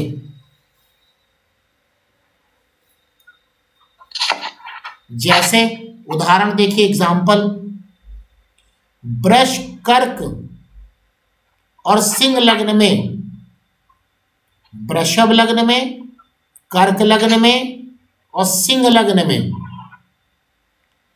शुक्र कम अशुभ होंगे।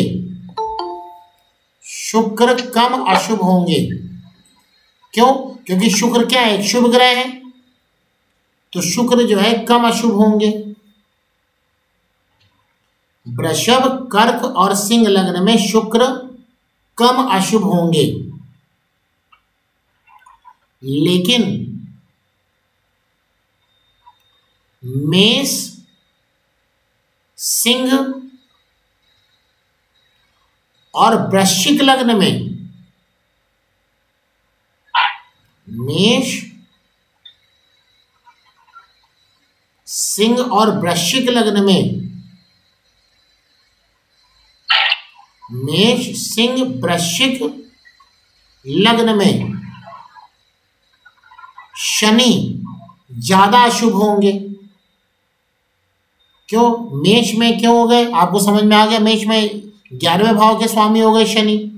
सिंह में कहाँ के स्वामी हो गए शनि, बताइए?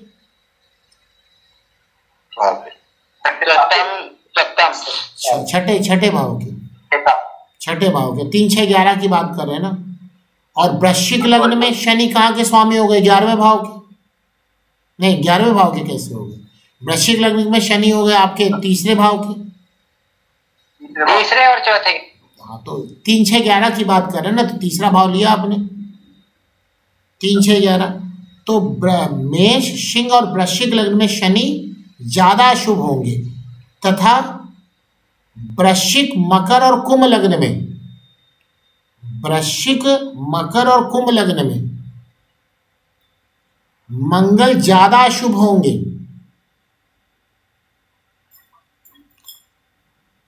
मंगल ज्यादा अशुभ होंगे।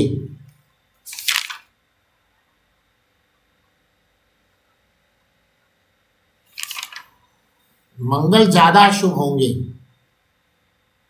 क्योंकि मंगल एक अशुभ ग्रह है और 3, 6, 11 के स्वामी हो गए तो ज्यादा अशुभ होंगे वो ज्यादा अशुभ तो होंगे ही होंगे। समझ में आ गई बात, नहीं आ गई? ये आप थोड़ा घर में इसकी खूब प्रैक्टिस करिएगा, हर कुंडली बना बना के, और ये बहुत तगड़े नियम हैं। अब एक नियम और देखिए, यहीं पर नियम एक आता है, जब हम, एक तो ये पराशरी ज्योतिष एकदम क्लियर कट उसने बता दिया, पराशरी लघु पराशरी के सिद्धांतों को काटने की कोशिश मत करिएगा, आपका फलादेश गलत हो सकता है, क्योंकि लघु पराशरी बहुत ही एक्सपीरियंस पर, बहुत ही शोध पर लिखी गई किताब है, जो पराशर जी ने नियम दिए थे। इसके नियम को कभी भी मत काटिएगा, चाहे आपसे लाख कोई कहे कि भैया मूल त्रिकोण की राशि को देखो, अरे भैया देख रहे हैं मूल त्रिकोण की राशि को, मूल, जैसे कि वृश्चिक लग्न में देखिए, वृश्चिक लग्न में देखिए शनि जो है 10वें और 11वें, मतलब तीसरे और चौथे भाव के स्वामी है। अगर आप बात करेंगे कि ये तीसरे का ज्यादा फल देंगे कि चौथे का फल ज्यादा देंगे, तो आंसर आएगा कि भाई ये चौथे का फल ज्यादा देंगे, तब तो ये अच्छे हो गए ना। चौथे का फल ज्यादा देंगे लेकिन तीसरे का फल कम नहीं करेंगे, नहीं बढ़ाएंगे तो भले नहीं, लेकिन तीसरे का फल तो मिलेगा। क्यों? क्योंकि चौथे में कुंभ राशि है, और कुंभ राशि होने के कारण क्या हो गई कि शनि कुंभ राशि के फल को देंगे।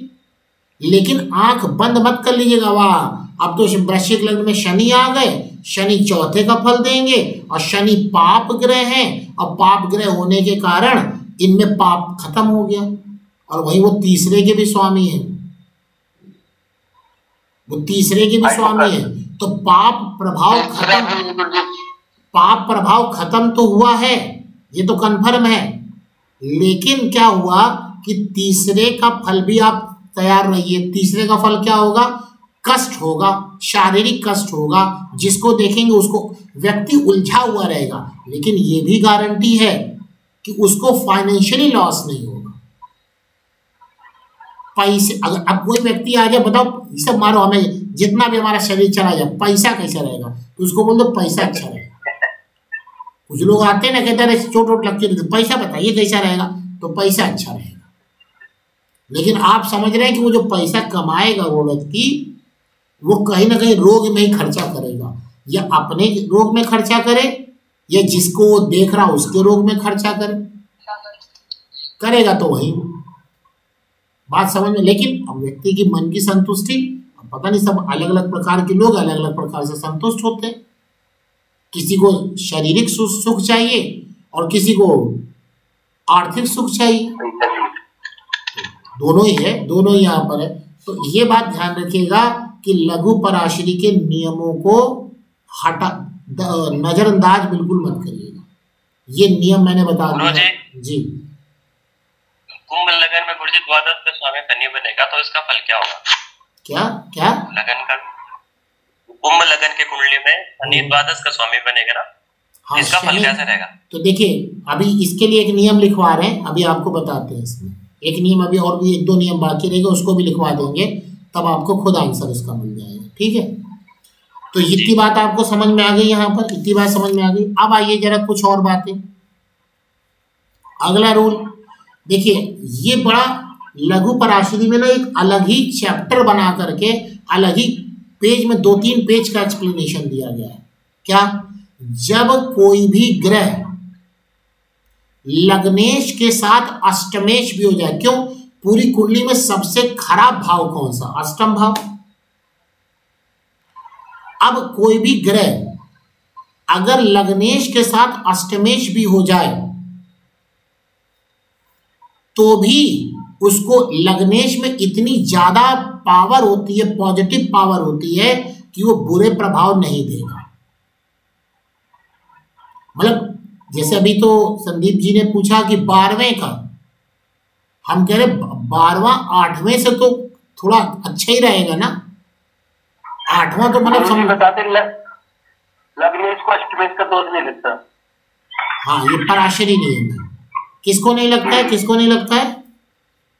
लग्नेश को अष्टमेश का दोष नहीं लगता। जी हाँ, ये पराशरी नियम है। लग्नेश के साथ अष्टमेश हो, हम नहीं, लग्नेश के साथ अष्टमेश नहीं, लग्नेश के साथ वो कोई भी भाव का स्वामी हो। अष्टमेश सबसे बुरा भाव है। जब लग्नेश को अष्टमेश का दोष नहीं लगा तो लग्नेश को किसी और भाव का दोष नहीं लगेगा। लेकिन देखिए, ये कहने की बात हो गई, फल तो वो जरूर उठाएगा, फल तो जरूर उठाएगा। दोष नहीं लगने का जरा मतलब समझ लीजिएगा क्या, कि जितना आप अष्टमेश को पापी समझते हैं अपने दिमाग में, उतना वो पापी नहीं है, लेकिन हरकत करेगा, हरकत करेगा, वो परेशानी तो करेगा। हाँ, जितनी कोई भी ग्रह केवल अष्टमेश है तो जो परेशानी करेगा, तो लग्नेश के साथ होने पर इतना हरकत नहीं करेगा। दृष्टि भी हो तो जी क्या? अष्टमेश का अगर लग्नेश की दृष्टि हो तो हाँ, तब भी है तो उसको नैसर्गिक तो वो तो हो ही गया ना, 8वें का तो हो ही गया ना, 8वें का तो हो ही गया। जैसे एग्जाम्पल लिख लीजिए आप, जैसे मेष लग्न में, जैसे मेष लग्न में मंगल, मेष लग्न में मंगल और तुला लग्न में शुक्र। मेष लग्न में मंगल पहले भाव का स्वामी है और 8वें भाव का स्वामी है। अब यहां पे जो मंगल है उसको आप अगर हमसे बोले कि उसको अच्छे में रखें कि बुरे में रखें, तो हम ना बुरे में ही रखेंगे उसको, जबकि ये पराशर का नियम है। पराशर कहना क्या चाह रहे हैं, आप बात ध्यान समझिए। पराशर ये कहना चाह रहे हैं कि जितना अष्टमेश पापी होता है उतना लग्नेश शुभ होता है, तो उसको दूसरी कुंडली की तुलना में इतना अष्टमेश का दुख नहीं रहेगा क्योंकि वो लग्नेश है। लेकिन क्या दुख रहेगा कि नहीं रहेगा, ये मुझे बताइए। रहेगा, पाप फल का प्रभाव को कम कर देगा, पाप प्रभाव को कम कर देगा, लेकिन खत्म नहीं करेगा, लेकिन खत्म नहीं करेगा, यही करेगा। हाँ, कुछ तो मिलेगा सर। मैं एक एग्जांपल देता हूं। एक कुंडली आई, तुला लग्न की कुंडली है, शुक्र की अंतर्दशा चल रही है और शुक्र बैठे भी 8वें घर में, अपने घर में बैठे हैं। जिस दिन से शुक्र की अंतर्दशा स्टार्ट हुई, बताइए उसके साथ क्या होना चाहिए, बताइए, दिमाग लगाइए, क्या हो सकता है। तुला लग्न की कुंडली है, शुक्र 8वें घर में बैठा और शुक्र की अंतर्दशा चल रही है, मिश्रित फल मिलेगा। क्या मिश्रित फल मिलेगा। मिश्रित मिलेगा? मिश्रित मतलब क्या? क्या फल मिलेगा, क्या फल मिलेगा मुझे बताइए। गुरुजी कुछ छोटी मोटी दुर्घटना कराएगा या चोट वोट देगा? नहीं, असर पड़ेगा।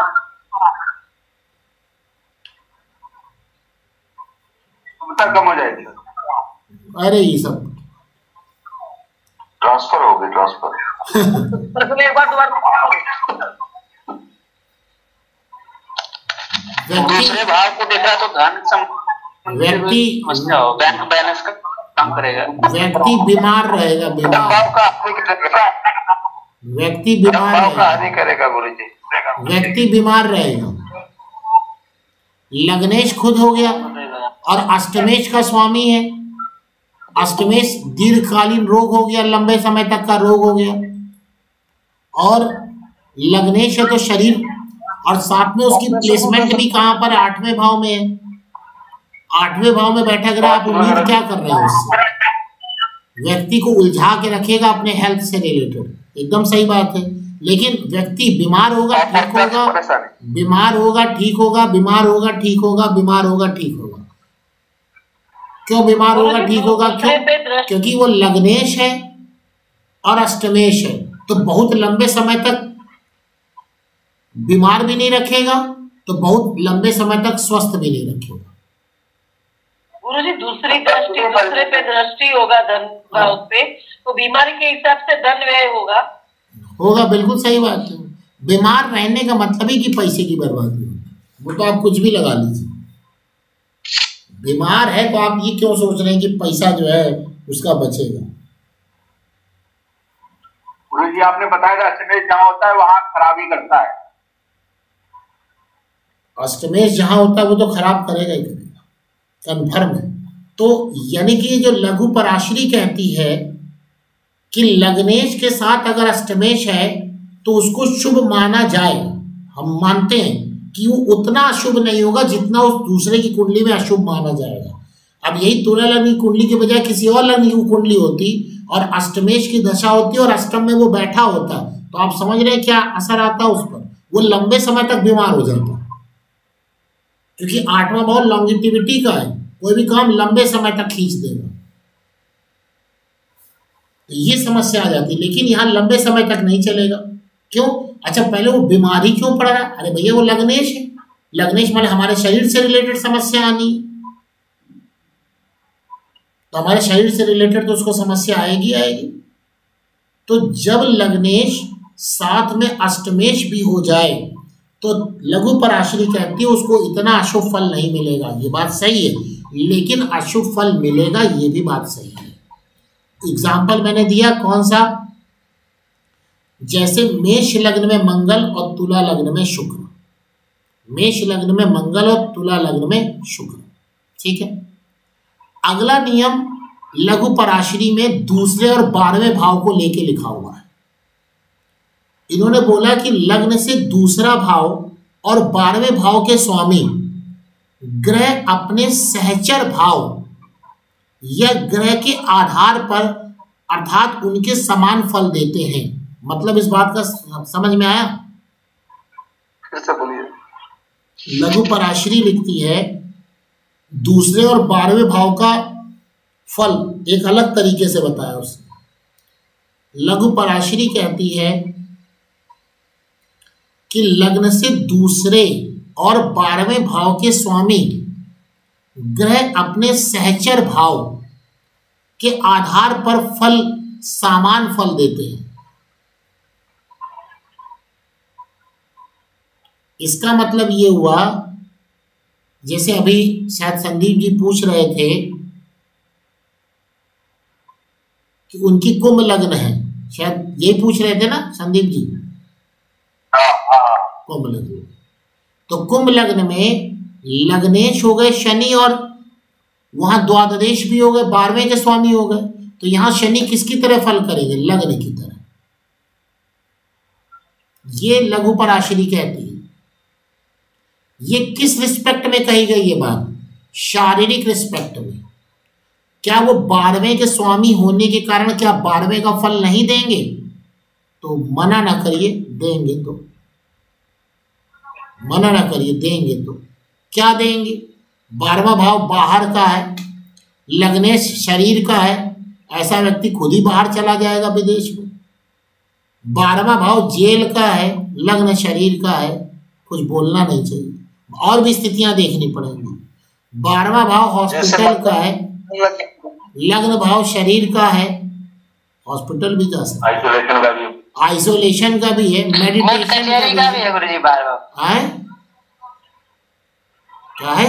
कोर्ट कचहरी का भी है शायद। कोर्ट कचहरी छठा भाव, छठा भाव, छठा भाव। 12वां भाव सीधा जेल है। कोर्ट कचहरी से जो डिसीजन आ गया वहां चले गए आप। कोर्ट कचहरी छठे से डिसीजन आया और 12वें में चले गए जेल, ठीक है। गुरुजी एक बार फिर से बोलिए, लग्न से दूसरे 12वें भाव। लघु पराशरी ये कहती है कि अगर कोई भी ग्रह दूसरे और 12वें भाव के स्वामी है तो वो अपने सहचर का फल देते हैं।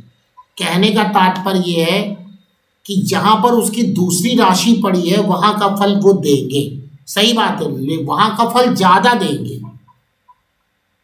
वहां का फल वो ज्यादा देंगे। लेकिन 12वें में तो कन्फर्म है कि 12वें का भी फल देंगे। दूसरे में भले हुए व्यक्ति पैसा इतना ना बना पाए, लेकिन 12वां डिस्टर्ब करने के लिए जरूर।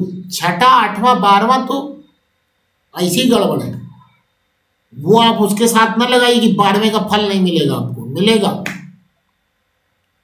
तो ये जो लघु पराशरी में जो लिखी गई है ना, ये सुखों के लिए लिखी गई है, सुखों के लिए।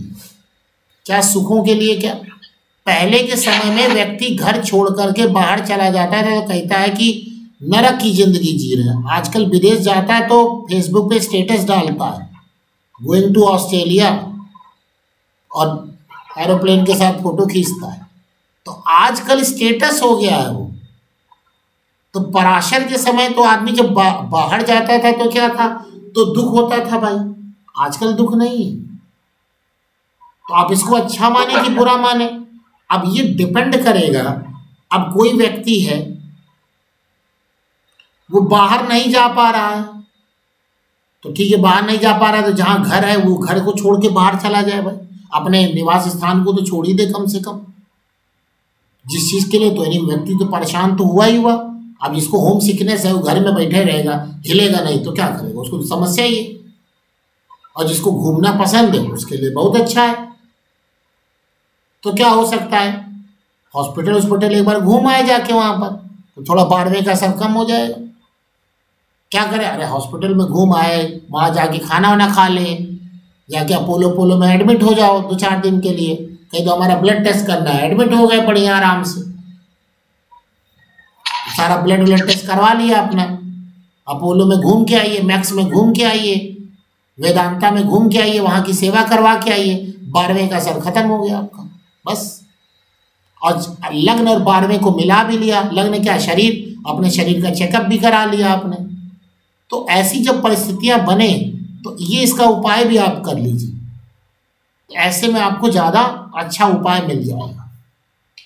ठीक है, समझ में आ गई बात? जी गुरु जी, मेरा कुंभ लगन है जी। ये तो मेरा जन्म से घर से बाहर ही हुआ और बचपन से मैं बाहर ही हूँ घर से काफी।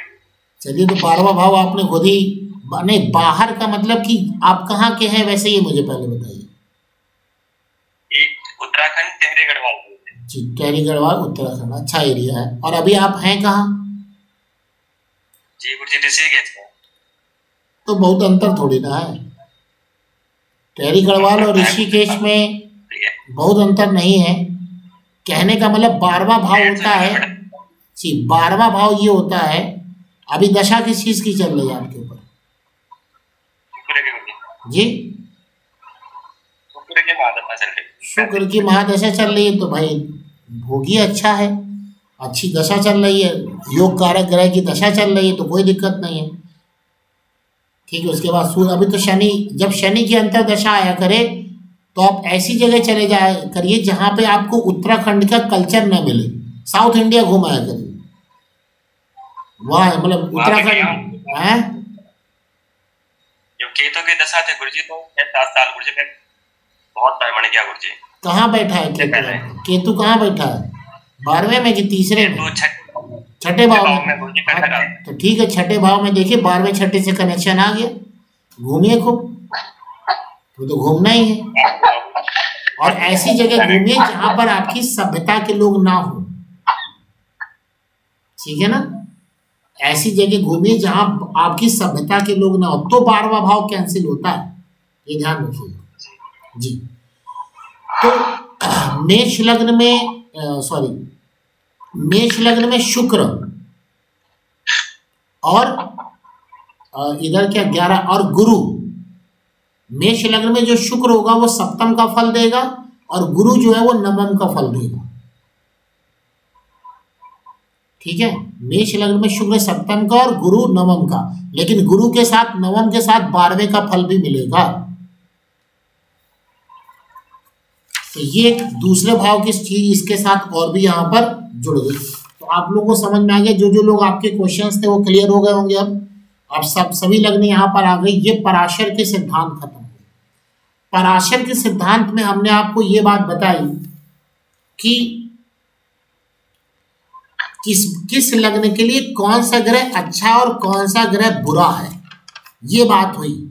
लेकिन इसमें एक सबसे इंपॉर्टेंट बात थी कि कोई भी ग्रह अगर छठे 8वें 12वें का लॉर्ड है तो वो उसके फल को नहीं छोड़ेगा, चाहे जो भी हो जाए।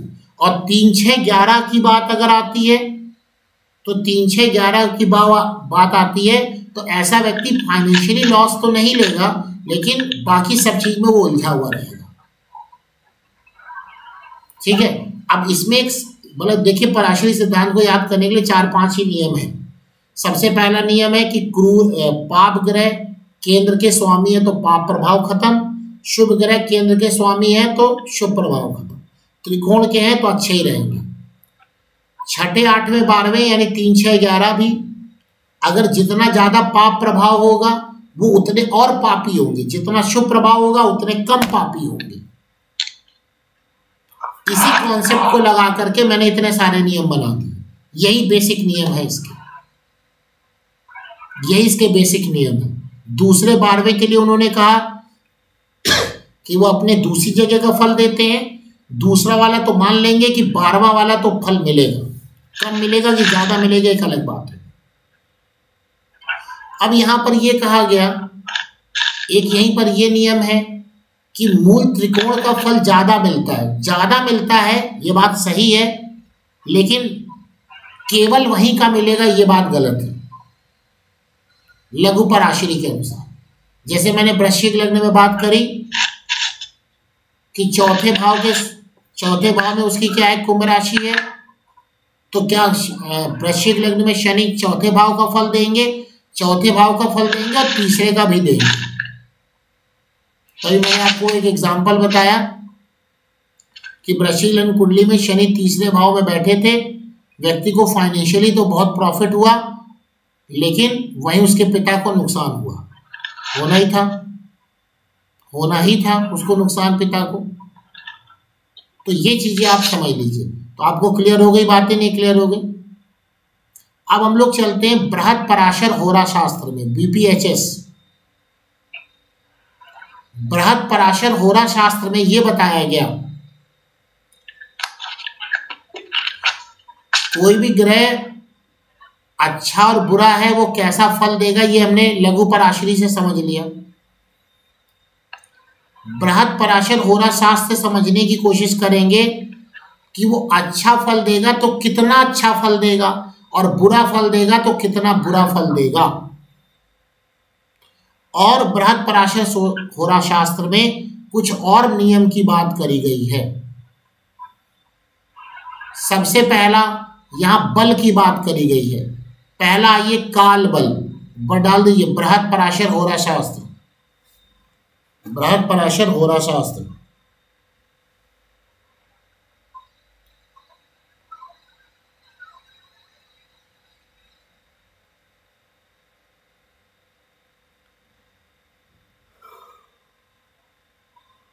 बृहद पराशर होरा शास्त्र डाल दिया आपने? सबसे पहले आइए काल बल। काल बल क्या होता है? यदि रात में जन्म हो, लिख लीजिए, यदि रात में जन्म हो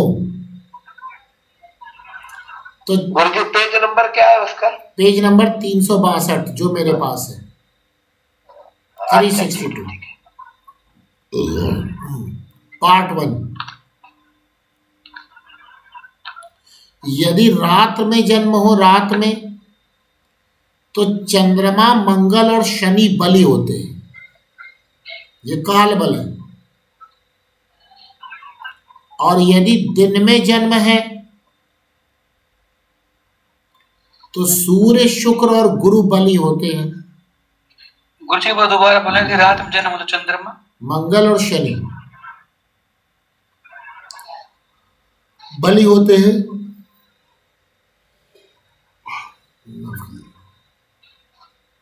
और दिन में जन्म हो तो सूर्य, शुक्र और गुरु बली होते हैं।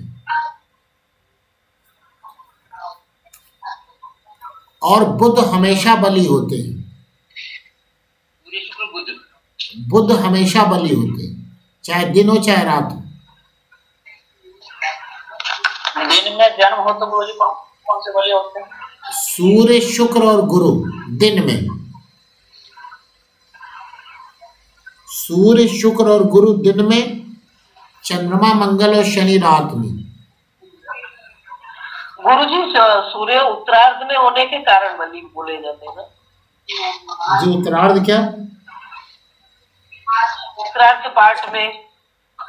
हाँ सही है, वो पहले से 7वें भाव में होते हैं ना, इस कारण से।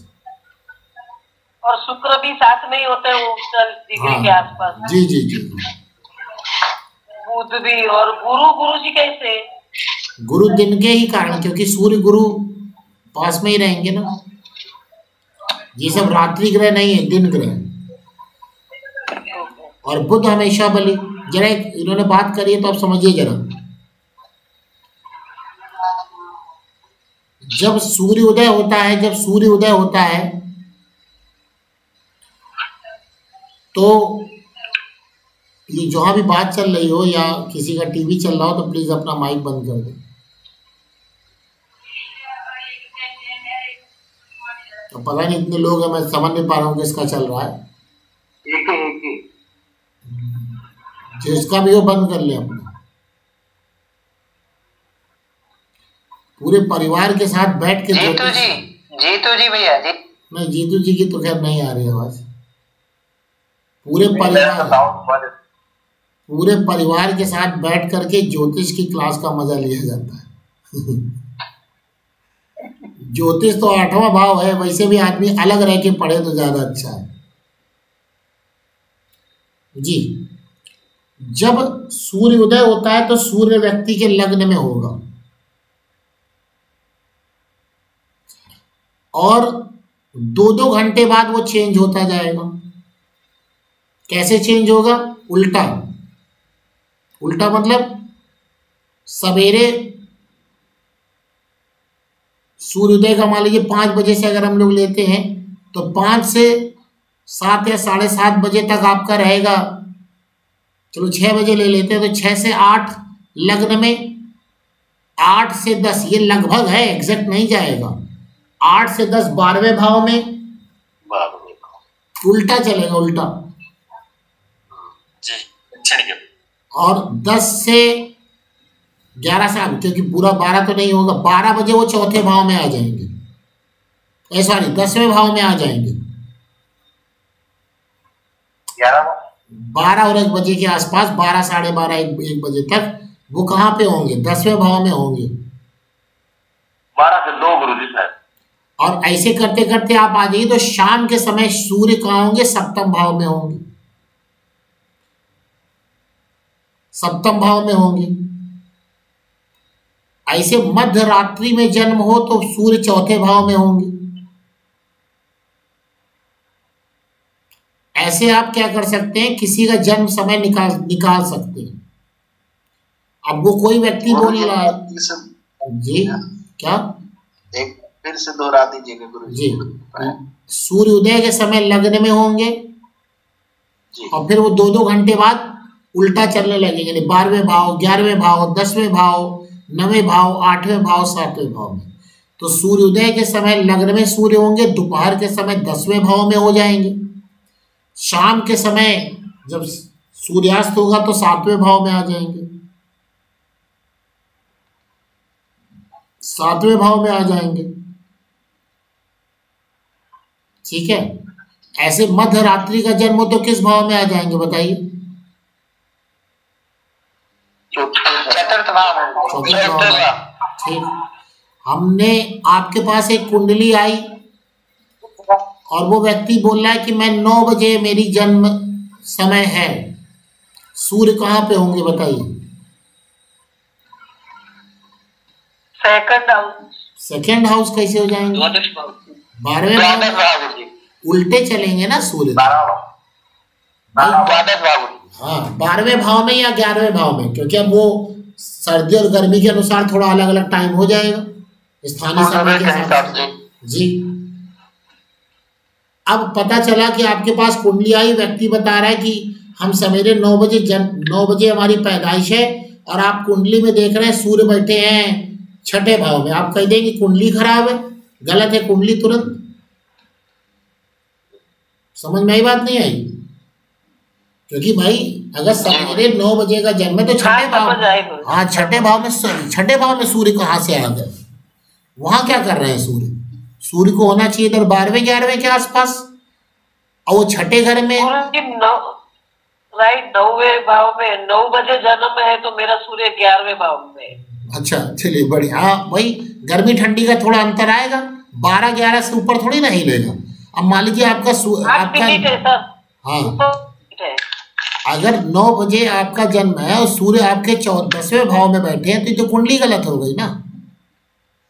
हाँ ये तो कुंडली गलत हो गई। ठीक समझ में आ गया ना? हाँ जी ऐसे होगा, ऐसे इस प्रकार से आप बातों को समझ सकते हैं। खैर ये तो जब आपने पूछा तो मैंने ये बता दिया कि इस प्रकार की स्थितियां बनती है। तो रात में जन्म हो तो चंद्रमा मंगल शनि बली होते हैं, पावर में होते हैं। दिन में जन्म हो तो सूर्य शुक्र और गुरु पावर में होते हैं, और बुध हमेशा ही पावर में होते हैं।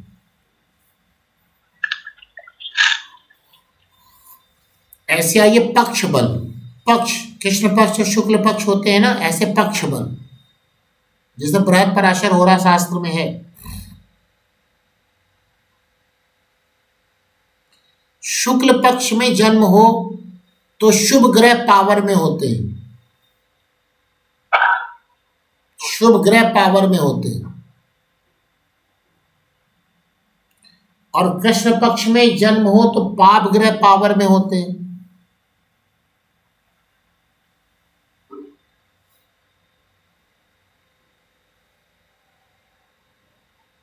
ठीक है। और पूर्णिमा के समय शुभ ग्रह पूर्ण बली हो जाते हैं, शुभ ग्रह पूर्ण बली हो जाते हैं पूर्णिमा के समय। और अमावस्या के समय पाप ग्रह पूर्ण बली हो जाते हैं। अमावस्या के समय पाप ग्रह पूर्ण बली हो जाते हैं। जो सिद्धांत मैंने पूर्णिमा में कौन थे जी? पूर्णिमा में क्या बताया आपने?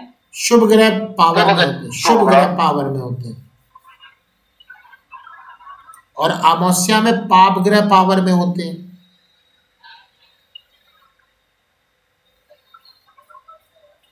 ठीक है।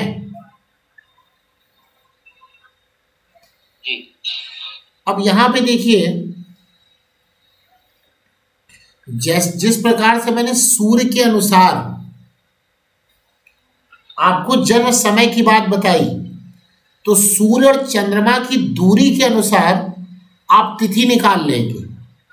पूर्णिमा में सूर्य और चंद्रमा 180 डिग्री पर होंगे, यानी आमने सामने होंगे। और अमावस्या में सूर्य चंद्रमा एक साथ होंगे। बाकी की तिथि आप निकाल लीजिए। नहीं समझ में आई बात? जी आ गई।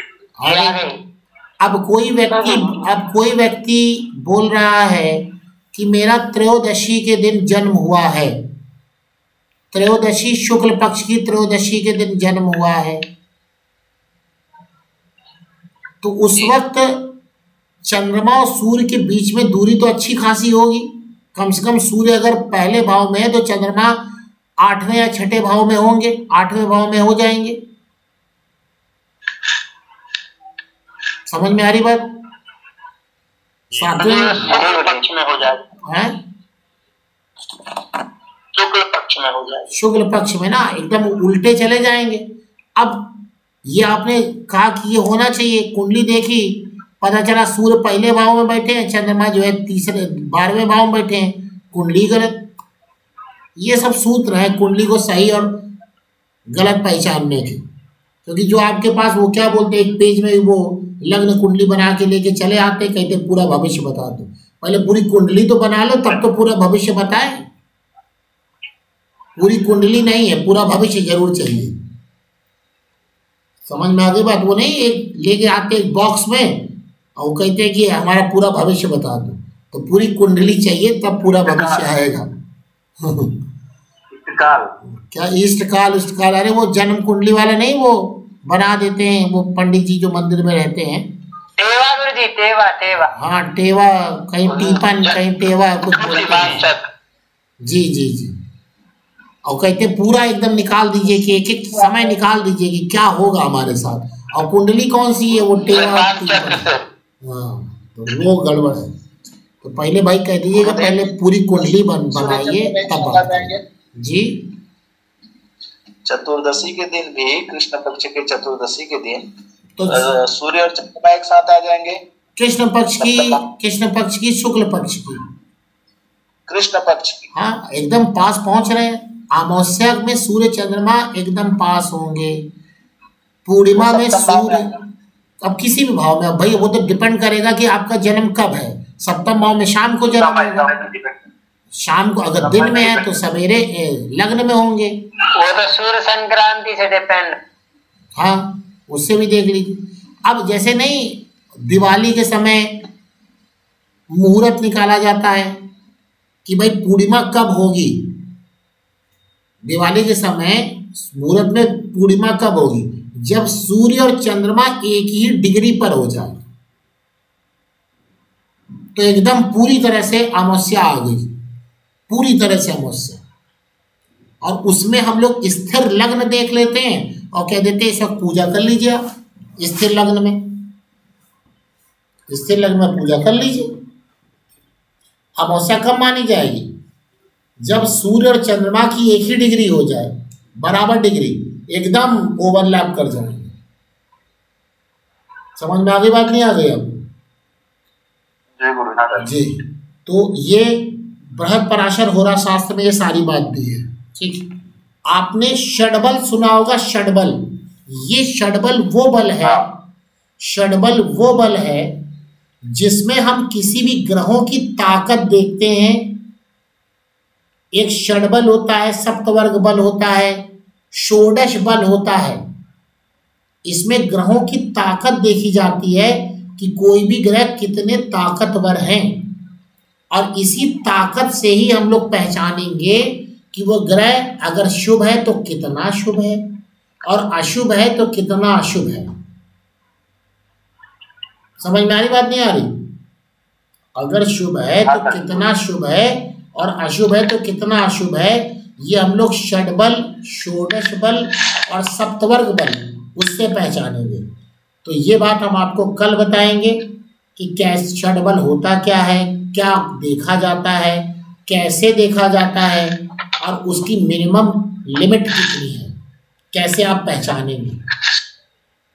लेकिन ग्रह शुभ है कि अशुभ है, ये तो आपको लघु पराशरी बता दी कि आपकी कुंडली के अनुसार, आपकी लगन कुंडली के अनुसार कोई ग्रह शुभ है या अशुभ है, उसके लिए आपको क्या करना है, उसके लिए तो आपने लगवा दिया क्या, लघु पराशरी। और अब वो शुभ है तो कितना शुभ और कितना अशुभ है वो हम आपको षडबल में बताएंगे। यही तो पता लगाना होता है। यही तो भाई आप लोग यही इसीलिए तो परेशान थे कि ये ग्रह हमारा कैसा है, ये ग्रह हमारा अच्छा है कि बुरा है। तो अब जितना मैंने पढ़ाया आज सब लगा लगा के देखिए, आपको पता चलेगा कौन सा ग्रह आपका अच्छा और कौन सा बुरा है। और अपनी कुंडली में कम से कम अपनी कुंडली में अच्छे ग्रहों को एक तरफ लिख दीजिए और बुरे ग्रहों को एक तरफ लिख दीजिए कि कौन से अच्छे आपकी कुंडली में, एक मिनट मैडम, कि आपकी कुंडली में कौन से अच्छे फल करने वाले ग्रह हैं और कौन से बुरे फल करने वाले ग्रह अपनी कुंडली में बना लीजिए। गुरुजी लगा लिया, 3, 6, 11 में ही मेरे सब ग्रह है। नहीं भाव की बात नहीं कर रहे हैं, 3, 6 वो तो भाव हो गए ना, वो तभी और आगे पढ़ाएंगे उसको। आज जो मैंने पढ़ाया कि किसी भी लग्न में किन किन भाव के स्वामी अच्छे फल करेंगे कि बुरे फल करेंगे, कि सामान्य फल करेंगे कि सामान्य अशुभ फल करेंगे, ये मैंने आज क्लास में बताया आपको। तो आप बना लीजिए अति, हाँ लग्न के हिसाब से अति शुभ, शुभ, सामान्य शुभ, सामान्य अशुभ, अति अशुभ,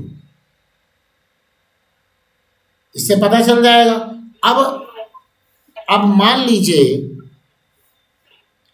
आपकी कुंडली में योग कारक ग्रह की दशा चल रही है। योग कारक ग्रह कौन से होते हैं? लग्न केंद्र त्रिकोण के स्वामी, और वो कहीं अतिशुभ है। अतिशुभ कब होंगे? जब वो पाप होंगे कि जब शुभ ग्रह होंगे? अतिशुभ कब होंगे? जब वो पाप ग्रह होंगे योग कारक तब अतिशुभ होंगे, कि जब शुभ ग्रह होंगे तब अतिशुभ होंगे? पाप ग्रह होंगे तभी होंगे सर। यस, जब पाप ग्रह होंगे तब अतिशुभ होंगे। जैसे कर्क और सिंह लग्न में मंगल और वृषभ और तुला लग्न में शनि, तो वो समय तो उसका अच्छा चल रहा है। अब वो कितना अच्छा समय चल रहा है वो अब आपको कल बताएंगे, वो आपको कल बताएंगे। ठीक है जी। तो गुरु जी आपका किताब कब आएगा? क्या बताएं किताब कब आएगा? जो छापने वाले हो पता नहीं कहाँ कर रहे हैं, क्या कर रहे हो, वो आगे कर रहे हैं। गुरु जी इस आधार पर जो आज आपने बताया है जी, तो उस आधार पर जैसे धनु लग्न है तो चंद्रमा और शनि और शुक्र तीनों जो है मतलब अशुभ ही फल देंगे हमेशा। फिर धनु लग्न में, धनु लग्न भाई सब लोग ड्रॉ करिए जल्दी, सब लोग इनका क्वेश्चन देखिए। धनु लग्न बनाइए, सब लोग धनु लग्न बनाइए, जल्दी बनाइए धनु लग्न। और मुझे बताइए, सब उसको डिवाइड कर दीजिए सब लोग जल्दी से, सब लोग डिवाइड कर लीजिए जल्दी से। पूछ रहे हैं हम सबसे क्वेश्चन।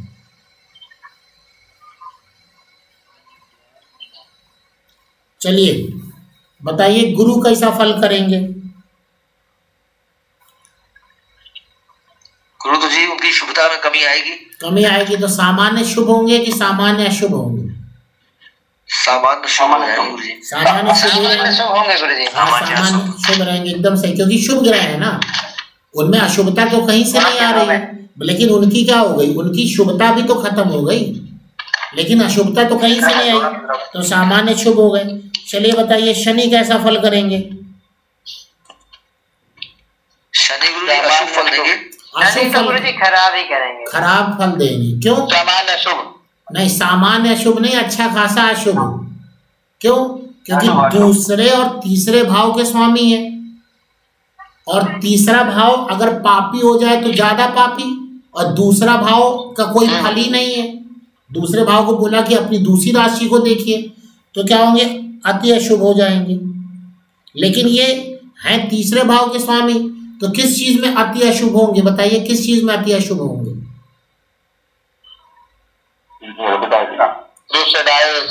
अरे पिता के लिए, और पिता के लिए नहीं भाई, वो तो देखना पड़ेगा कि कहाँ बैठे हैं तब बताएंगे। आपकी फाइनेंशियल कंडीशन के लिए अच्छे होंगे, लेकिन बाकी सब चीज के लिए अशुभ होंगे। कौन? शनि। क्यों? क्योंकि वो तीसरे भाव के स्वामी है। तीसरा, छठा और 11वां भाव अर्थ त्रिकोण होता है। इसके ग्रहों की दशा में पैसा आता है, और पैसा आने का मतलब है कि सुख जाना।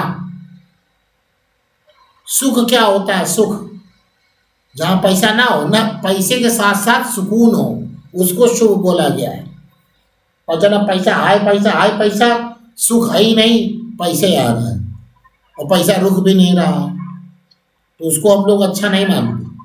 ठीक है, तो शनि यहाँ अति अशुभ होंगे, लेकिन फाइनेंशियल कंडीशन के लिए अच्छे माने जाएंगे। क्या बोल रहे हैं? क्या बोल रहे हैं गुरुजी? यहाँ पे शनि मार्केट भी हो जाएंगे ना दूसरे भाव। ये मार्केश उर्केश वाला कॉन्सेप्ट अभी हटा दीजिए, है ना। गुरुजी ने अष्टम को ही अकेले मार्केश बताया। अरे भाई, मार्केश नाम की कोई चीज नहीं होती। क्या होती वो हम आगे बात करेंगे। कोई ग्रह मार्केश नहीं है, सभी ग्रह मार्केश है। जो आपको मार के आए वो मार्केश, आप जिनको मार के आए तो आप मार्केश उसके लिए। ठीक है, वो क्या होता है वो अब एडवांस में बताएंगे आप। गुरुजी एक प्रश्न है मेरा, इससे थोड़ा हट करके है। तो हट करके अभी ना पूछिए, अभी पहले एक कुंडली चल जाए, उसके बाद चलिए मुझे बताइए मंगल, बताइए कैसे होंगे मंगल?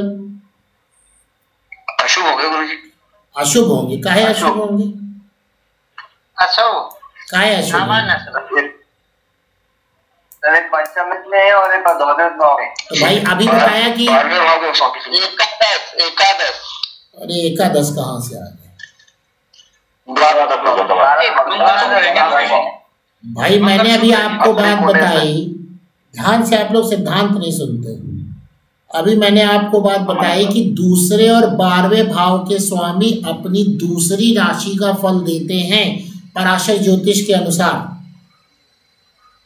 और मंगल जो है वो 12वें के लॉर्ड हैं और 5वें के लॉर्ड हैं, तो मंगल को तो पूरा का पूरा 5वें का फल मिलेगा ना, 12वें का फल बहुत कम मिलेगा, लेकिन मिलेगा तो ये कन्फर्म है।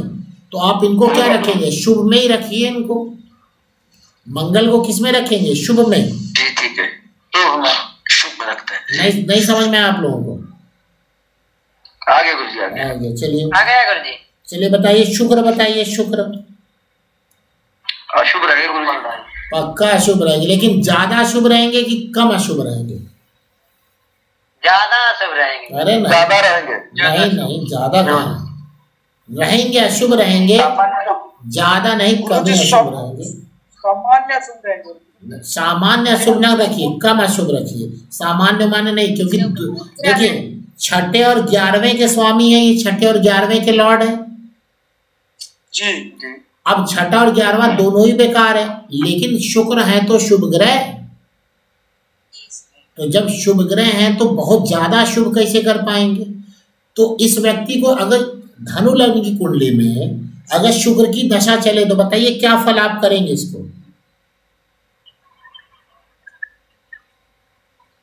क्या फल करेंगे? हाँ, छोटे मोटे रोग आएगा, बीमारी आएगी, पैसा खूब आएगा, बीमारी आएगी, व्यक्ति उलझा हुआ रहेगा, परेशान रहेगा, लेकिन प्रॉफिट रहेगा उसको। समझ में आ गई? प्रॉफिट रहेगा, बढ़ जाएगा सर। हाँ, कर्जा बढ़ जाएगा, कर्जा बढ़, अरे पैसा आ रहा है तो कर्जा कैसे बढ़ेगा? अब ये थोड़ी ना लोन लेके हैं, बीमारी रहेगी, ये बीमारी रहेगी, शत्रु रहेंगे। ये हरिओम शर्मा जी क्या कर रहे हैं आप भाई? हरिओम शर्मा जी क्या कर दिया? हरिओम शर्मा जी कुछ चेंज ऑन कर रहे हैं क्या?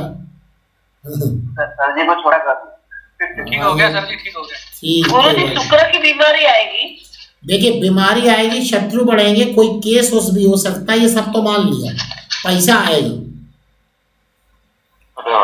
पैसा आएगा, ठीक है, आएगी भाव में जैसे ना सर जी। गुरुजी शुक्र की बीमारी होगी। अब ये देखना पड़ेगा, ये देखना पड़ेगा, अभी इतनी जल्दी यहाँ ना पहुंचिए, ये आप बहुत आगे पहुंचे। शुक्र की बीमारी है ना गुरुजी? नहीं पता ना, ये अभी ऐसे नहीं देखा जाए जी। शुक्र की दशा है ना गुरुजी? हाँ, शुक्र की दशा है, ये बात सही, लेकिन बीमारी कौन सी होगी ये ऐसे नहीं देखा जाएगा। इसके लिए आपको थोड़ा वेट करना पड़ेगा, तब बताएंगे। ऐसे देखेंगे तो गलत हो जाएगा। गुरुजी अगर इस जी गुरुजी इस स्थिति में अगर शुक्र उच्च के होंगे तो क्या देंगे? मतलब मान लीजिए जैसे शुभ ग्रह होकर के यदि उच्च के हो जाते हैं तो मतलब उनकी शुभता बढ़ जाएगी फिर शायद? नहीं, इनसे शुभ की उम्मीद न रखिए, ये है शुभ तो क्या होंगे, थोड़े अच्छे शुभ हो जाएंगे, मतलब पैसा वैसा खूब मतलब आने लगेगा, पैसा आएगा, लेकिन परेशानियां भी आएंगी। जितने अच्छे रहेंगे परेशानियां थोड़ी कम रहेंगी, पैसा थोड़ा ज्यादा रहेगा। लेकिन ये मत कहिए कि नहीं भैया पैसा खूब आएगा परेशानी नहीं आएगी, ना ऐसा होएगा ही नहीं। और यही नीच के हो जाएंगे तो प्रभाव ज्यादा, पैसा कम हो जाएगा, बीमारियां बढ़ जाएंगी या अशुभता बढ़ जाएगी। गुरुजी धनु लग्न की कुंडली में तो शुक्र की दशा सबसे पहले चलती है गुरुजी। शुरुआत में 20 साल में उसको कहाँ से पैसा मिलेगा? वो तो पढ़ता होगा उससे। ना, ये कौन सा कॉन्सेप्ट पढ़ा रहे हैं ललित जी? हम तो पहली बार ललित जी, ये कौन सा ज्योतिष पढ़ा रहे हैं आप? नहीं गुरुजी मैं पढ़ा नहीं रहा हूँ। नहीं, अरे मतलब हम पूछ रहे हैं आपसे, ये कोई कॉन्सेप्ट ही नहीं है। चंद्रमा जिस नक्षत्र में बैठेंगे उसकी दशा वहां से स्टार्ट होगी। हाँ ठीक है गुरुजी, समझ गया। ये ध्यान रखिएगा कि कोई लग्न है तो लग्न में कभी भी दशाएं फिक्स नहीं की गई हैं, ये आपकी गलती नहीं है। ये बहुत सारी ऐसी ज्योतिष ना, ये स्टेशन वाली किताब जो है जिसमें लिखा रहता है मच्छर के 32 दांत होते हैं, ऐसी चीजें फालतू लिख देता है। नक्षत्र से दशाएं डिपेंड होती हैं। चंद्रमा किस नक्षत्र में चल रहे हैं उस पर दशाएं डिपेंड होती हैं। ठीक है गुरु। जब आपने जन्म लिया तो चंद्रमा जिस नक्षत्र में होंगे वहीं से दशा प्रारंभ होगी। गुरुजी सूर्य नक्षत्र से क्या देखा जाएगा? क्या सूर्य नक्षत्र से क्या देखा जाता है? बहुत कुछ देखा जाता है, लेकिन बात है कि देखना क्यों है? हम तो दशाओं की बात कर रहे हैं। देखा तो बहुत कुछ जाता है, लेकिन अभी तो दशाओं की बात कर रहे हैं। चलिए, गुरु शनि मंगल शुक्र, सूर्य बताइए कैसा फल करेंगे? शुभ फल करेंगे। हाँ एकदम सही। देखिए सूर्य क्रूर ग्रह है और त्रिकोण के स्वामी है, तो अच्छे फल करेंगे, अच्छा फल करेंगे। शुभ हो। और चंद्रमा बताइए कैसा फल करेंगे? अशुभ फल करेंगे। अब ये ज्यादा शुभ करेंगे कि कम अशुभ करेंगे, ये कैसे पता लगेगा? ये गुरुजी फल और अशुभ के साथ होंगे तो गुरुजी बहुत बढ़िया, चंद्र और सूर्य को अष्टम का दोष नहीं लगता है ना? नहीं, ये वाली पराशर ज्योतिष ना पढ़िए। ये पराशर ज्योतिष में ही एक नियम है, बट ये कहीं नहीं लगेगा। नहीं, लगेगा, खूब लगेगा। परेशान तो व्यक्ति होगा ही होगा, परेशान तो होगा ही। अष्टम में चंद्रमा हमेशा खराब है। देखिए चंद्रमा यहाँ अष्टम भाव के स्वामी है। अब चंद्रमा अगर शुभ ग्रह हो गए तो इतना जो है बुरा फल नहीं करेंगे बुरा, कम बुरा फल करेंगे। और एक होंगे क्या नाम है अच्छा, अगर अशुभ हो गए तो खूब मजे लीजिए। फिर आप चंद्रमा नीच उच के हो जाए और अष्टमेश भी हो जाए तो फिर देखिए चंद्रमा व्यक्ति जो डिप्रेशन में मरे जाएगा। व्यक्ति जो डिप्रेशन में रहेगा हमेशा जीवन भर, उससे आप बात करेंगे आप खुद ही डिमोरलाइज हो जाएंगे। फिर बात किससे कर ली? चंद्रमा मन का कारक नीच का हो गया, अष्टम हो गया, मतलब घटना क्या, घटनाक्रम उसके साथ रहेगा। वो तो घटने की एक पोटली लेके चलेगा अपने साथ। तो इस प्रकार से आप दशाएं किसी भी ग्रह को ये बता सकते हैं, दशाएं नहीं किसी भी ग्रह को ये बता सकते हैं कि वो अच्छे फल करेंगे कि बुरे फल करेंगे। अब वो कितना अच्छा और कितना बुरा करेंगे ये आपको नेक्स्ट क्लास में बताएंगे, ठीक है? अशुभ ग्रह अशुभ होते हैं, पाप ग्रह भी अशुभ ही मान लीजिए। केवल सूर्य और मंगल को क्रूर ग्रह माना जाता है, लेकिन वो कभी कभी ना वो भी अशुभ ही करने लगते हैं। भाई क्रूरता भी व्यक्ति के अंदर अशुभता ही होती है जी। क्या जिसको पाप ग्रह कहते हैं वही अशुभ ग्रह है या कुछ? हाँ, नहीं पाप ग्रह जो है वही अशुभ वही है। गुरुजी यहाँ बुध केंद्र के दोनों स्वामी है, एक सप्तम में है मिथुन राशि और दशम में है कन्या राशि। केंद्राधिपत्य दोष होता है, ये आगे पढ़ाएंगे, कब लगेगा ये भी बताएंगे।